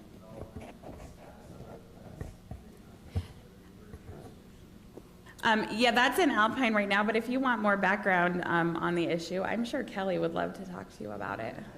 Yes, Kelly, you would love to. We've heard a lot about blue bison there. Yeah, and let your neighbors know what's happening, and let them know that when they see patrol cars up there, Highland City, that is not our officers up there giving tickets. That is a heads up to residents that Draper may be issuing tickets for trespassing. So just know that that's not our officers who are up there. On the Blue Bison property, because you've had to go across the Blue Bison property up until now, right? So, and I know that there was concern in your neighborhood that there were patrol cars up there. Do you want to add to that, Nathan? No.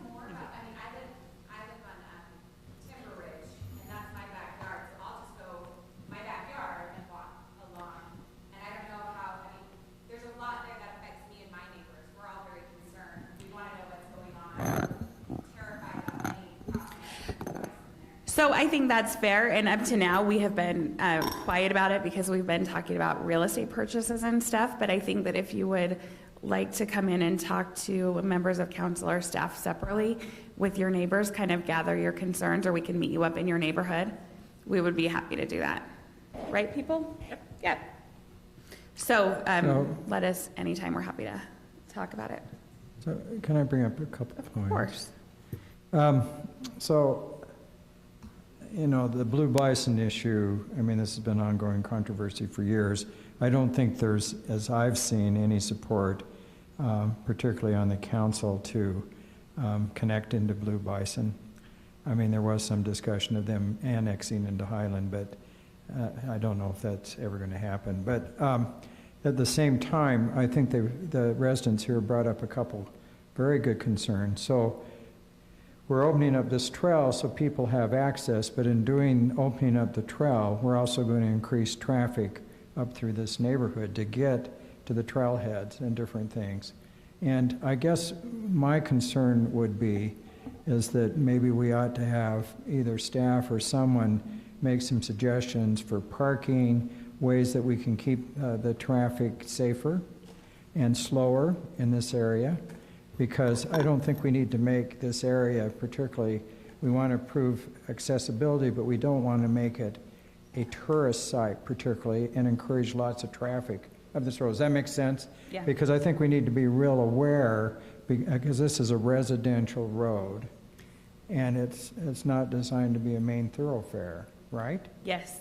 Yeah, no, and I think that's valid concerns, and there has been a lot of questions, I think, about this property for a while. It's felt secretive when it hasn't meant to be secretive. We've just been trying to get things done.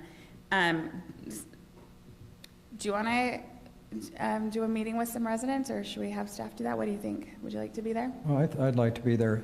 One of the issues, though, that we are hearing repeatedly, I've heard it more this year on the council than other years, is we're just having groups of residents from different areas of the city come and express concern about safety and speed on their roads. So, you know, I think we need to kind of really move forward with kind of a general thing that we were talking about with the country club, Road and different things. We've talked about this neighbors and around Mountain Ridge. When I went to the public open house, I spent half an hour at least with a couple residents that were worried about speed changes with the new Canal Boulevard going across Madison Avenue area. So I think that we need to at some point prioritize and come up with kind of a general consensus on the council of what options we're going to offer to the neighborhoods and to help control speed and safety and all these concerns, because we're hearing it from all over the city now. And I haven't seen that when I've been on the council so much before. Yeah, maybe we should do some neighborhood meetings or something this summer while it's nice outside. Yeah, and just hear people's concerns, but we need to come up with a general policy to address these. So it sounds like we're happy to meet with you and kind of answer questions about that if you want to get in touch with one of us. Anybody else have any questions, comments, criticism? I'm taking all those things. I will take a motion also. I'll make a motion. I move that the City Council approve the resolution to declare certain open space in the Beacon Hills Plat H subdivision as shown in Exhibit A surplus for the purpose of disposal. I'll second it. I'll second it. It's so ironic because I spilled your first drink today. I know. While we clean up this, we've got it. It seems like we have no idea who did it, Stephanie, but there was a motion and a second. Kim moved. Kim moved her drink. Okay. Is that before or after he got the drink in his lap? I was startled into doing that, but I'll stay the course. Brian brought me a change of clothes. He brought you a change of clothes. All right. So just ignore us. Ignore us, yes. Okay. Excellent. And that is, again, unanimous. We're not done. Clean up on aisle 2. So I was distracted by Kim and Tim up here. Kurt's never coming back. Yes, no, he's not. Okay, perfect. Thank you. It looks like we are on to discussion items, which also happens to be me today. So I came prepared, and by prepared I mean I asked Nathan to print things out for me.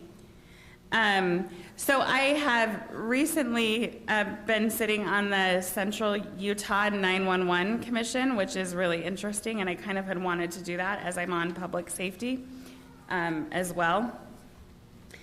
So what we're doing is each of us who sits on different committees are just giving a quick little report about what's going on. So Central Utah 911, it serves 2 counties and 29 cities. 13 police departments and 21 fire departments. Fun fact, they take 8,662 911 calls monthly. And the crazy thing is they also take 270,364 non-emergency calls. Which is interesting. That is a year, though, that many. One of their biggest problems, well, they have really 2 problems they're facing right there, one of which has been staffing, and another one has just been getting the technology to work correctly. They've had some problems where 911 calls, if the other centers are busy, the calls will route to this 911 system, but they don't have the capacity to answer all of those calls. So it's been really interesting to just hear a little bit about what they're doing there. These packets that I gave you have a lot of the information about the assessments, how much we pay, what percentage of that goes to fire versus police. For example, last year, just from Highland, there were 7,589 calls, which cost us $110,798. If anybody would like to do the math with me, how much is that per call? It's about $14.50 a call. So if you call 911, that is how much it will cost. Right? I feel like I should pay the city back for the accidental butt dial that I did this year. I felt really bad about that. How do you accidentally call 911? Well, so it was my friend was holding my phone while I was baking, and she didn't know how to use it, and she accidentally called, and then she hung up, and then they called back, and I was like, don't answer. So I think I probably got called 3 times. What? Huh? No, they just called me back, and I asked him to please not do that, and then I gave the phone to my friend to explain, because it wasn't my fault. Did you know in Highland, 91% of the calls are for police, and in Alpine, 89% are for police, which means Alpine has a bigger percentage of fires than Highland. Do you think that's correct? It is, because that's what the data says. We also, since I've been on the 911 commission, hired a new 911 director who seems like she's fantastic. And so I'm learning more. They're super busy there. They've had to work mandatory overtime for months because they can't make themselves fully staffed. So that has been a problem there. But included here is their budget, and Scott, I thought you would like these charts that show the way that expenses have gone up and down over the years. And our assessment to them did go up a little bit this year to cover the costs of hiring mostly. So take a look at that. If anybody has any questions, I may or may not be able to answer them because I'm new, but it's really interesting. They talk about policy and procedure for how they answer calls and when they use public channels and when they don't. So it's been really interesting to learn a lot about, and I am working on getting regular breakdowns of the calls and what that means for us here. Hey, Chief, do you know off the top of your head how many times we used that boat last year? 0? 1? 0, okay, that's what I thought. 0. Okay, but the boat is being sold. Yes, okay. So, yes. let me make a comment. First of all, I've been on the council for a number of years. This is the first time I've ever seen I knew you would like that. Detailed report on the dispatch, and I really appreciate your effort. And I'm kind of ashamed because I didn't produce a packet for the garbage dump, but I still, I mean, the standard has been set now for next year. Yes, the standard is now much higher. Yes. So thank you. You're welcome. It's really interesting. I enjoy it. Any other questions about that? No? Then Kelly, you wanted to talk to us about some text amendments? Yes, please. Thank you, Mayor Pro Tem and members of the council. We have several text amendments coming up, and we just wanted to give the council a heads up, and I do have one that I would like some input on, just like at first glance from y'all, and I'll let you know which one that is.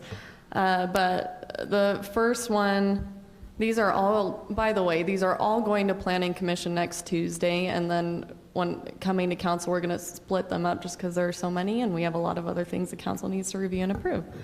But for fractional numbers, this is specifically regarding like determining number of lots in residential subdivisions. As y'all know, for R140, R130, and R120, to determine number of lots, you take total number of square footage and divide by 40,000 or 30,000 and so on. And typically you end up with a fractional number. In the R140 zone, it says with that fractional number, you round to the whole, or I almost said the wholest, like I said earlier today, to the nearest whole number. But then we also have in our supplemental regulations, which is a section that is applicable to all zones in Highland, a section called fractional numbers, where it says that any fractional number as a result of a computation or measurement must be rounded down. And so we have this discrepancy in code, and typically when we have a discrepancy, we as staff always go with the stricter regulation. And so over the last 10 plus years that we've had this in code, we've always rounded down when determining number of lots in a new subdivision. And so we're just, staff is wanting this discrepancy to be removed, whether it's to decide to always round down with subdivisions or just decide to always round to the nearest whole number. That will just be something for your review when it comes. So just keep that in mind. Home occupations is another one. the last time our home ox ordinance was updated was in 2008, which is why it says that home occupations are only permitted in R140, R120, and A1 zones. Since then, we have added the R130 zone as well as several planned development districts or zones. And so that proposal will be to permit home occupations in each residential unit. That way we're not calling out specific zones, it's just applicable to every residential unit. We also, part of it, we just noticed that in the flex use zone in the town center overlay, technically for residential developments, the ground level, a permitted use in a ground level of a residential unit is commercial or office. And so we're trying to be ahead of the game on that one and just make sure you need council approval before you just have a commercial use in Highland Vista. So that's that you'll see. Remnant parcels, we are trying to address any remnant parcels in a subdivision, making sure that we plan for road access and city utility access to all of the parcels in Highland. And so as a result, when developers are wanting to phase or have a portion of their development to be for future development, that does need to be included in a preliminary plat, so we have an actual concept plan for that future development, and then they can phase it with final plats, and we'll have specific expiration dates for the final plat or for that preliminary plat. I don't know, I'm just fiddling. So this is addressing a recent problem, I would think. That is correct. So there's that one. Plat amendments. So with the recent 2022 legislative update with the state, HB 303 allows municipalities to not require a formal plat amendment when you combine lots or parcels. The reason why I wanted to bring this up, even though we just updated this section of code, was for all the plat amendments that will be coming for people wanting to combine their lots with open space parcels that they just purchased from the city. So that's basically what the change would be, is allowing it to be an administrative approval by staff. That's the same thing that we do for parcel line adjustments when they just want to adjust a line in a parcel.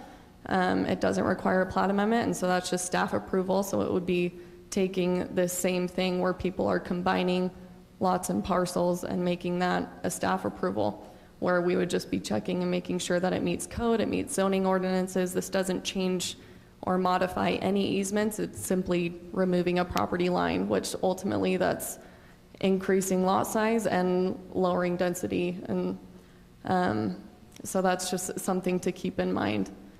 So it doesn't change the zoning at all? No, it doesn't. It actually kind of pushes it towards lower density. That is correct. Which has kind of always been a goal in the city.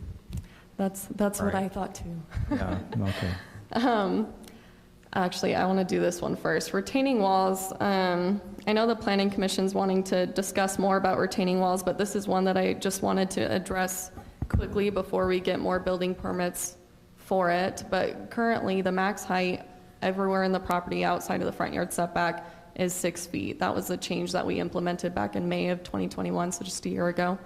And we've run into a few retaining wall permits that were applied for daylight basements. Just to clarify, typically with daylight basements, what people will do is just bring the foundation wall out, and so they have like a 10-foot tall foundation wall, and we don't consider that a retaining wall. That's part of the original home permit. And so there's no max height for it, and we've seen more and more that people want to make it more sightly on their end and do rockery or rock retaining walls, but we also have this 6-foot max height, and so we've had to make people tier their daylight basements in order to comply with this retaining wall regulation.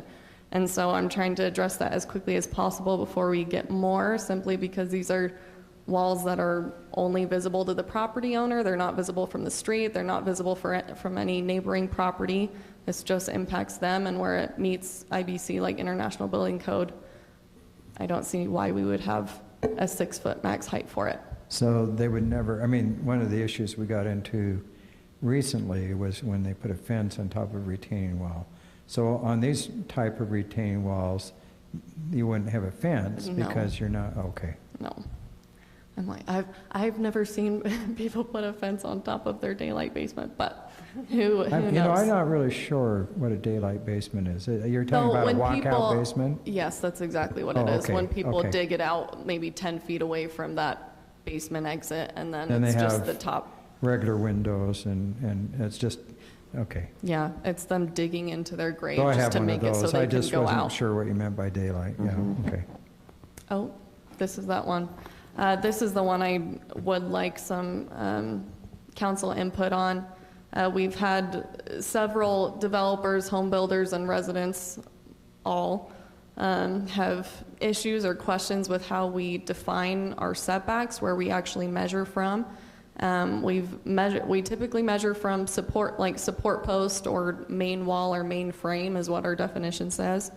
But more often we're seeing home builders want to do cantilevers or bay windows or just like stairs going into the basement. And so something that we looked into, American Fork does have a section in their setbacks referring specifically to setback encroachment, where they put a max on it where you can encroach into the front or rear setbacks for the front it's 5 feet for 30% width of the dwelling, and then the rear it's 50% width of the dwelling. And so that's just kind of playing in your mind ideas of, if we did allow them to go into a little bit into the setback, what's a kind of max that we would give them? What would we allow to go in the setback?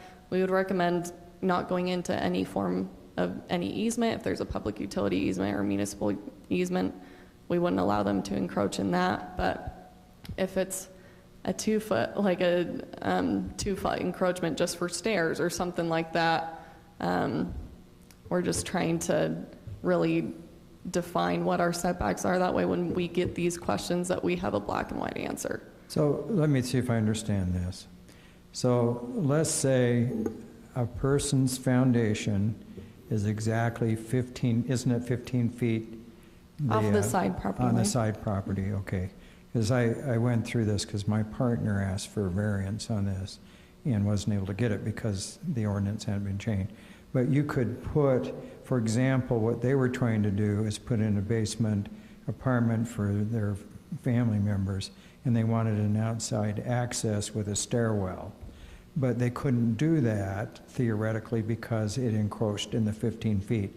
But you would allow that stairwell if it was just a third of the 15 feet? Is that what you're talking about? Like if it was 5 foot wide and went a third into the easement? Yeah, that's what we're asking. Currently, we would not allow that. We would not allow stairs. Currently we don't, but you would allow it with these changes.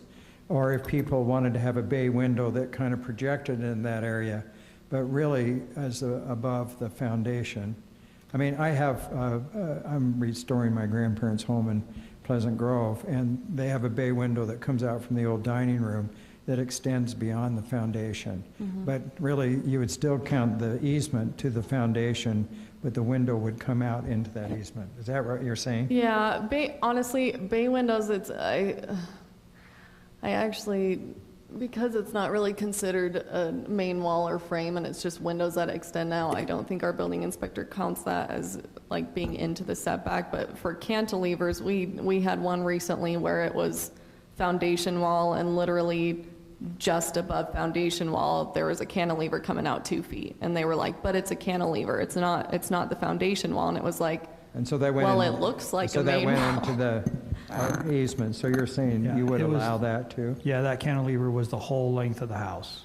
That's what Kelly's referring to. Yeah, so I'm like, even in discussing cantilevers, if you allowed them for that 30% width or so, I'm like, you maybe think about it only being on the second floor or something like that, like, or having it, you need to be at least this much higher than the foundation. That way it doesn't look like you're just in the side setback. You know what I mean? Unless you allowed just a straight up 5 foot encroachment of any and all things for this width. That's what American Fork does. They're not specific toward what kind of setback encroachment. It's just, here's your max.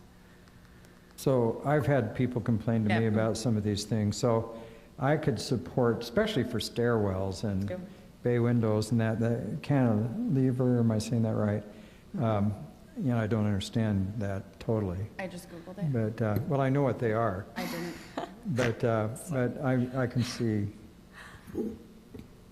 So you're thinking on the cantilever, that's where your sticking point's going to be. Like if it was up on a second story and it hung out and it was kind of like a patio almost underneath it.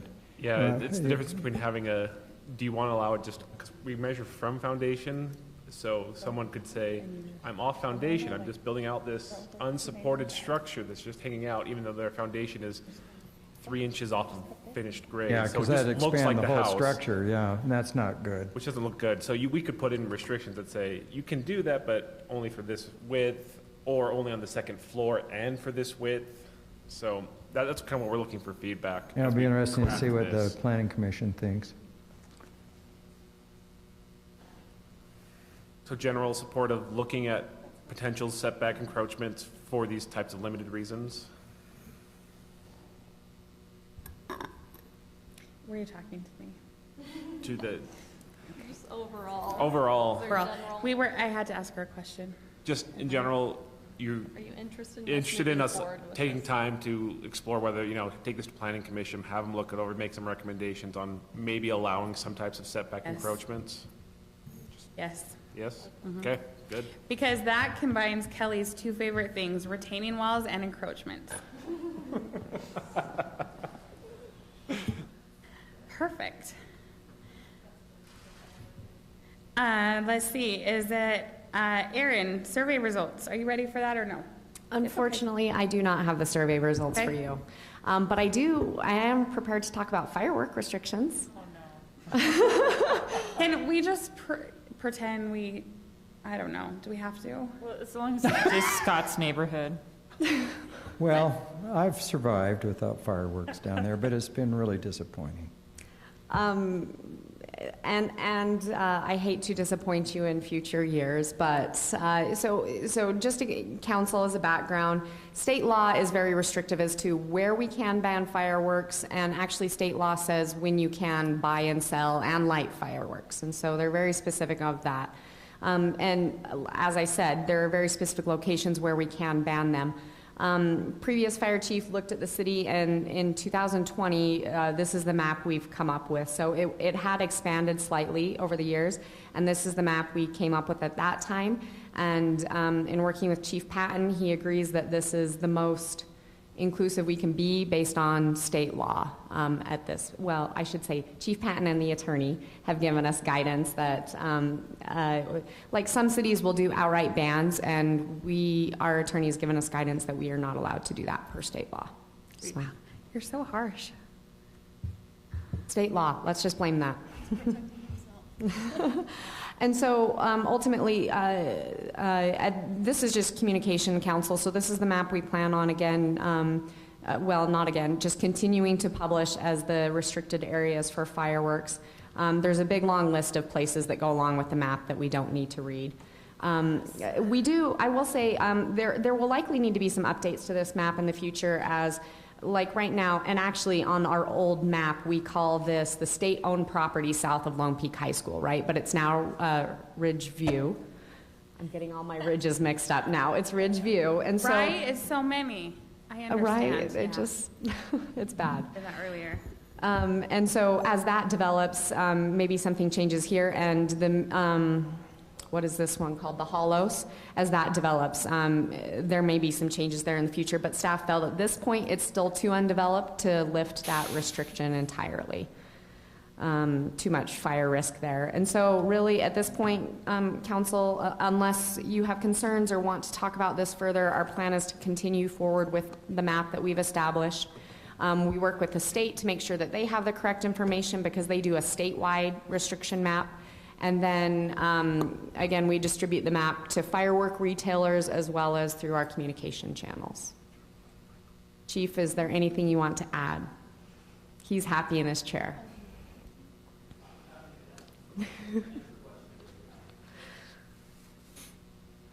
Can we wish make I an did. exception for my neighborhood? Can we make an exception for Councilmember Smith's neighborhood? Actually, it saved me quite a bit of money, so Did it's that. okay. Okay, was there anything else with that, Erin? Oh. My daughter, who is 20 years old, cries every 4th of July. She is such a baby, so I'm gonna send her over to your house. Well, we can't do I know, fireworks that's either. why she'll be happy there. There'll be no fireworks. She hates it. She like cries like a baby. It's so ridiculous. Last year I forced her to go. Worst mistake. Not scary. Okay. Did you get through what you wanted to do, or do you have? Wes is doing the wave in the back. We haven't talked about this yet. Wes, you have to come to the mic and tell us your name, or we'll talk about it in a second. Yeah. But you're welcome that I delivered one. You needed that. Yes, Andy, you have another thing? Okay, just a quick communication item. It's not on the agenda necessarily, but it's a follow-up to a discussion we had with the council. Previously, when we talked about the tree sale, the council indicated that you would solicit volunteers to plant the trees. The tree sale is more or less completed. People continue to wander in. We have about 40 trees.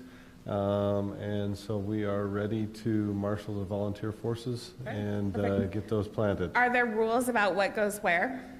Yeah, we'll direct them as to where to plant the trees. So you already have chosen locations? Well, we'll use some of the locations that we chose where we didn't bid the trees, if you will. Because we had about 220 trees that we were going to replace. So that's what we thought we would use, just because we put a lot of work into that and it was already prepared. We're open to other suggestions, certainly, and don't have any problem with suggestions, but that's just locations that we have prepared that we knew that we needed to work on the trees. Okay. But so we are now ready with a supply of about 40 trees, and we would love to work with volunteer groups, but I believe the council was going to solicit the volunteers and kind of, get us a group geared up for a Saturday, and we'll,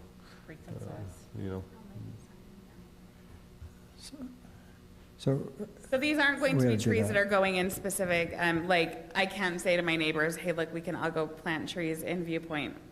It is, we've got locations, we'll see if there's anything. Well, and I would echo again, we're willing to be flexible on this, but right now we put a lot of work into generally where we thought we needed trees, when we thought we were going to bid out the 200 some odd trees. So we have those ready, but at the same time, those aren't the only locations we're willing to consider. It's just what we have ready. So what are dates again on this? That's the feedback I'm soliciting.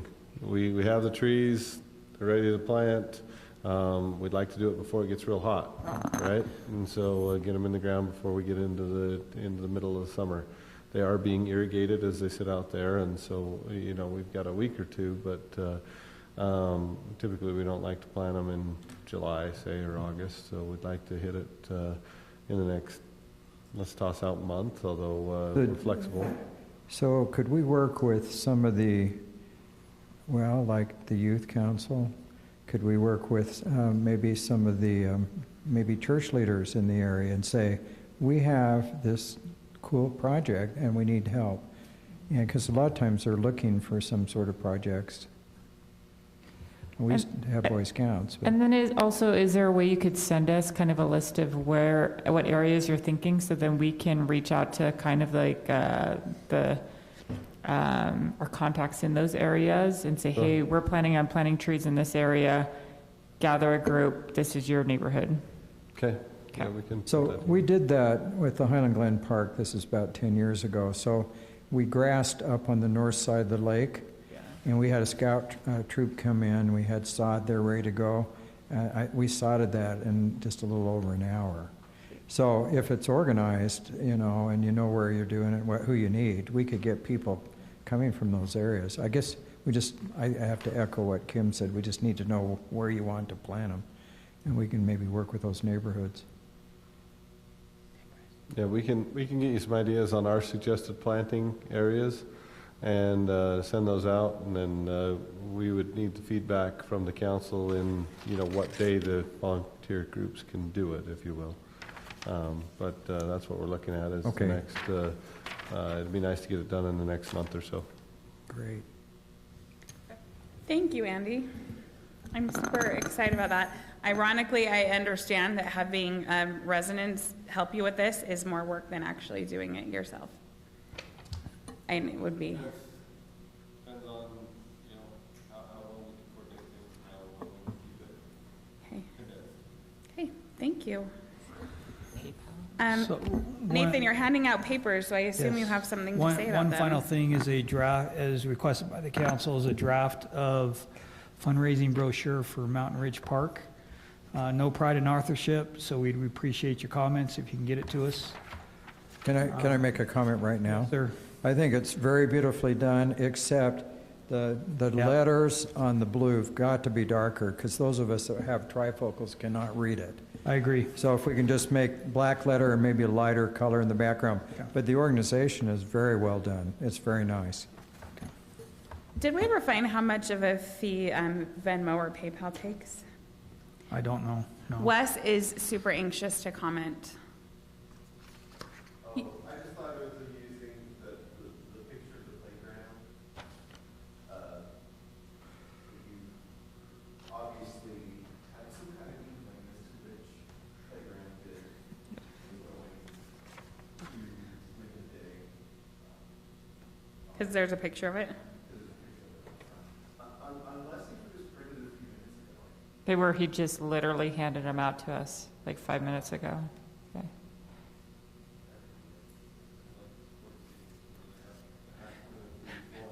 Yeah. Right? Which yes, one? there's a brochure for each one. Yeah. We'll get you the other brochure, Wes. Yeah. Yeah.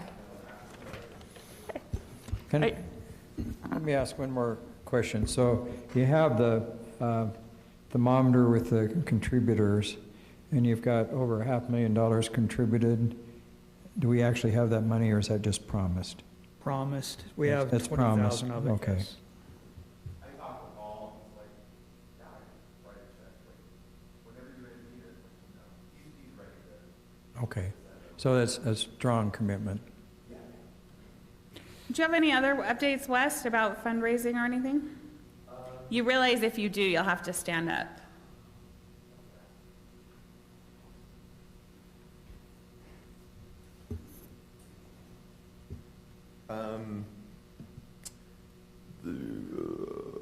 There's a fundraising website that I have built out, probably about 67.5% done. That's just on like my own server. Just got to throw some info on there.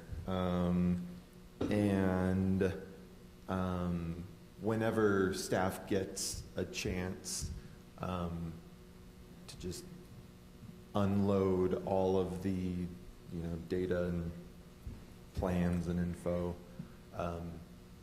and also we mentioned it in that sit down that we had, but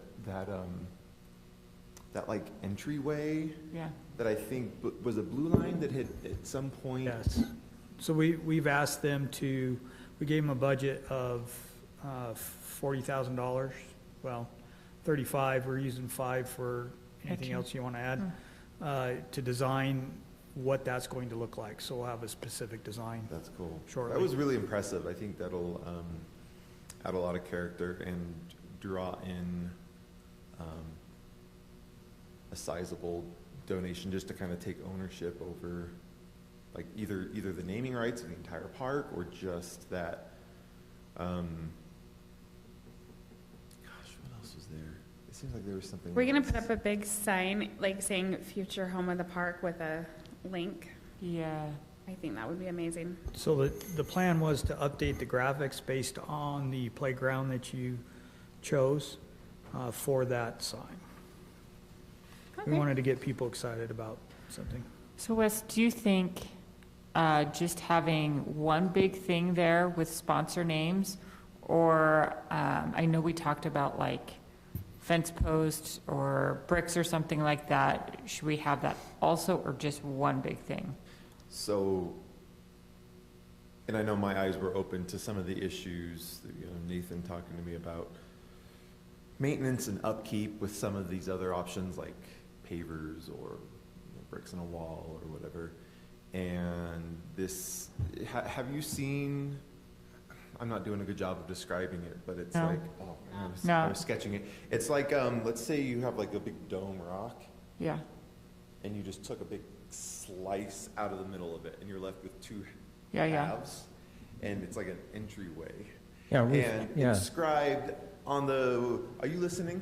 Yes. Okay, because it looked like you were talking like this. About you. Okay.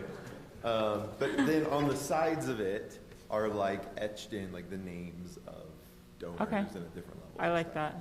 It's way swanky. Yeah. Okay. And I'd never seen it before. It's pretty cool. I thought we had a preliminary plan that looked like that. Yeah.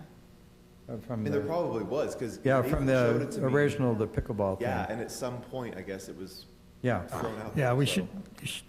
we handed out last week. Yeah. Right. So would we, if somebody wanted to donate to the pickleball or pavilion or bench, would we have a little plaque with their name on it or just have it on the rock? So right now, our plan is to do both. Have Okay. rock and some way to identify whether it's a core or major contribution, or like the baseball field or something like that.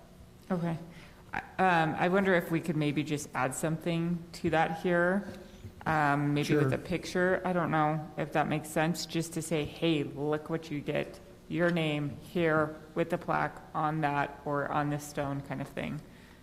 Yeah, it depends how fast you want to get it out, because Yeah. that Yeah, yeah. design's lagging a little bit, but it's up to you And then guys. can we do Venmo instead of PayPal? Ask the foundation. Do what? Venmo. The foundation at one time did have a Venmo account. I can check again, because I know, I just, my only concerns is Venmo's great, and a lot of people use it. We just need to know how much they take out. Because to me, the advantage always is that people write a big check and it all goes to the park. But Venmo and PayPal are going to take a little bit. Scott, can Yeah. you check with Ed on that amount? Yeah, I'm happy to do that. Okay. So 'Cause the quick, PayPal, yeah. sorry, a quick Google search is saying that they're about 2.9% plus a 40-cent fee. So both of them, The same. each of them are a little above, a little below that, but that's the average. Do they differentiate, does it say between like regular organizations and like a 501c3? That is for That is donations, so Yeah. specifically. So you're talking about just about 3%. About 3% plus if you added in the transaction fee. They're both Yeah, about so 3%. if they're both the same, I think Venmo would be a lot more efficient, right? Everyone has Venmo. Possibly. I mean, it just depends. I think that the fees are going to be the same for both, so you might as Yeah, well do both. so you might, or both, but Because for sure Venmo, everyone uses. At least with PayPal, I can straight up just put in a credit card or a debit card or anything. I don't have to have a Venmo account or a PayPal account.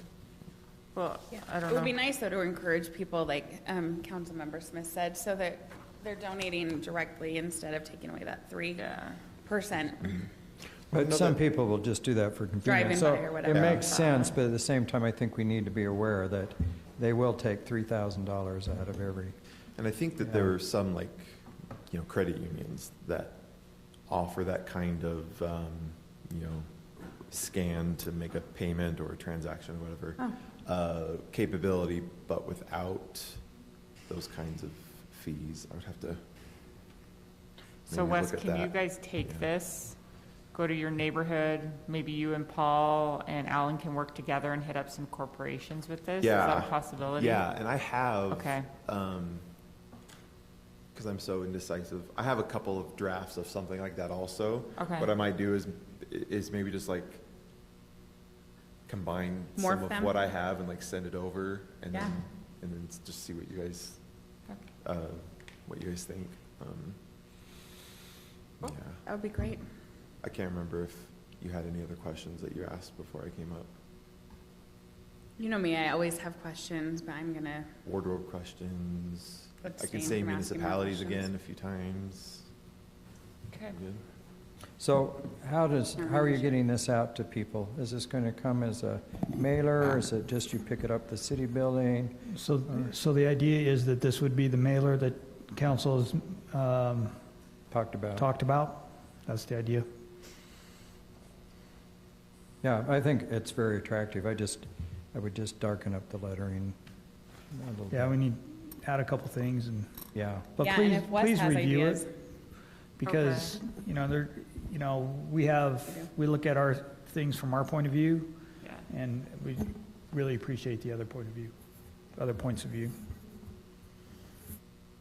This is not my expertise. Fundraising is not my expertise. I feel like this is an excellent place to end a meeting if we both like are appreciating each other. It's good. Anybody do else it. have anything?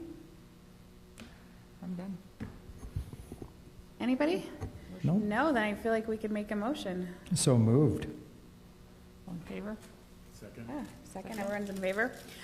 Aye. Has anybody ever made a motion to adjourn besides Scott? I feel like you're always really fast on that one. It'll be a race next time.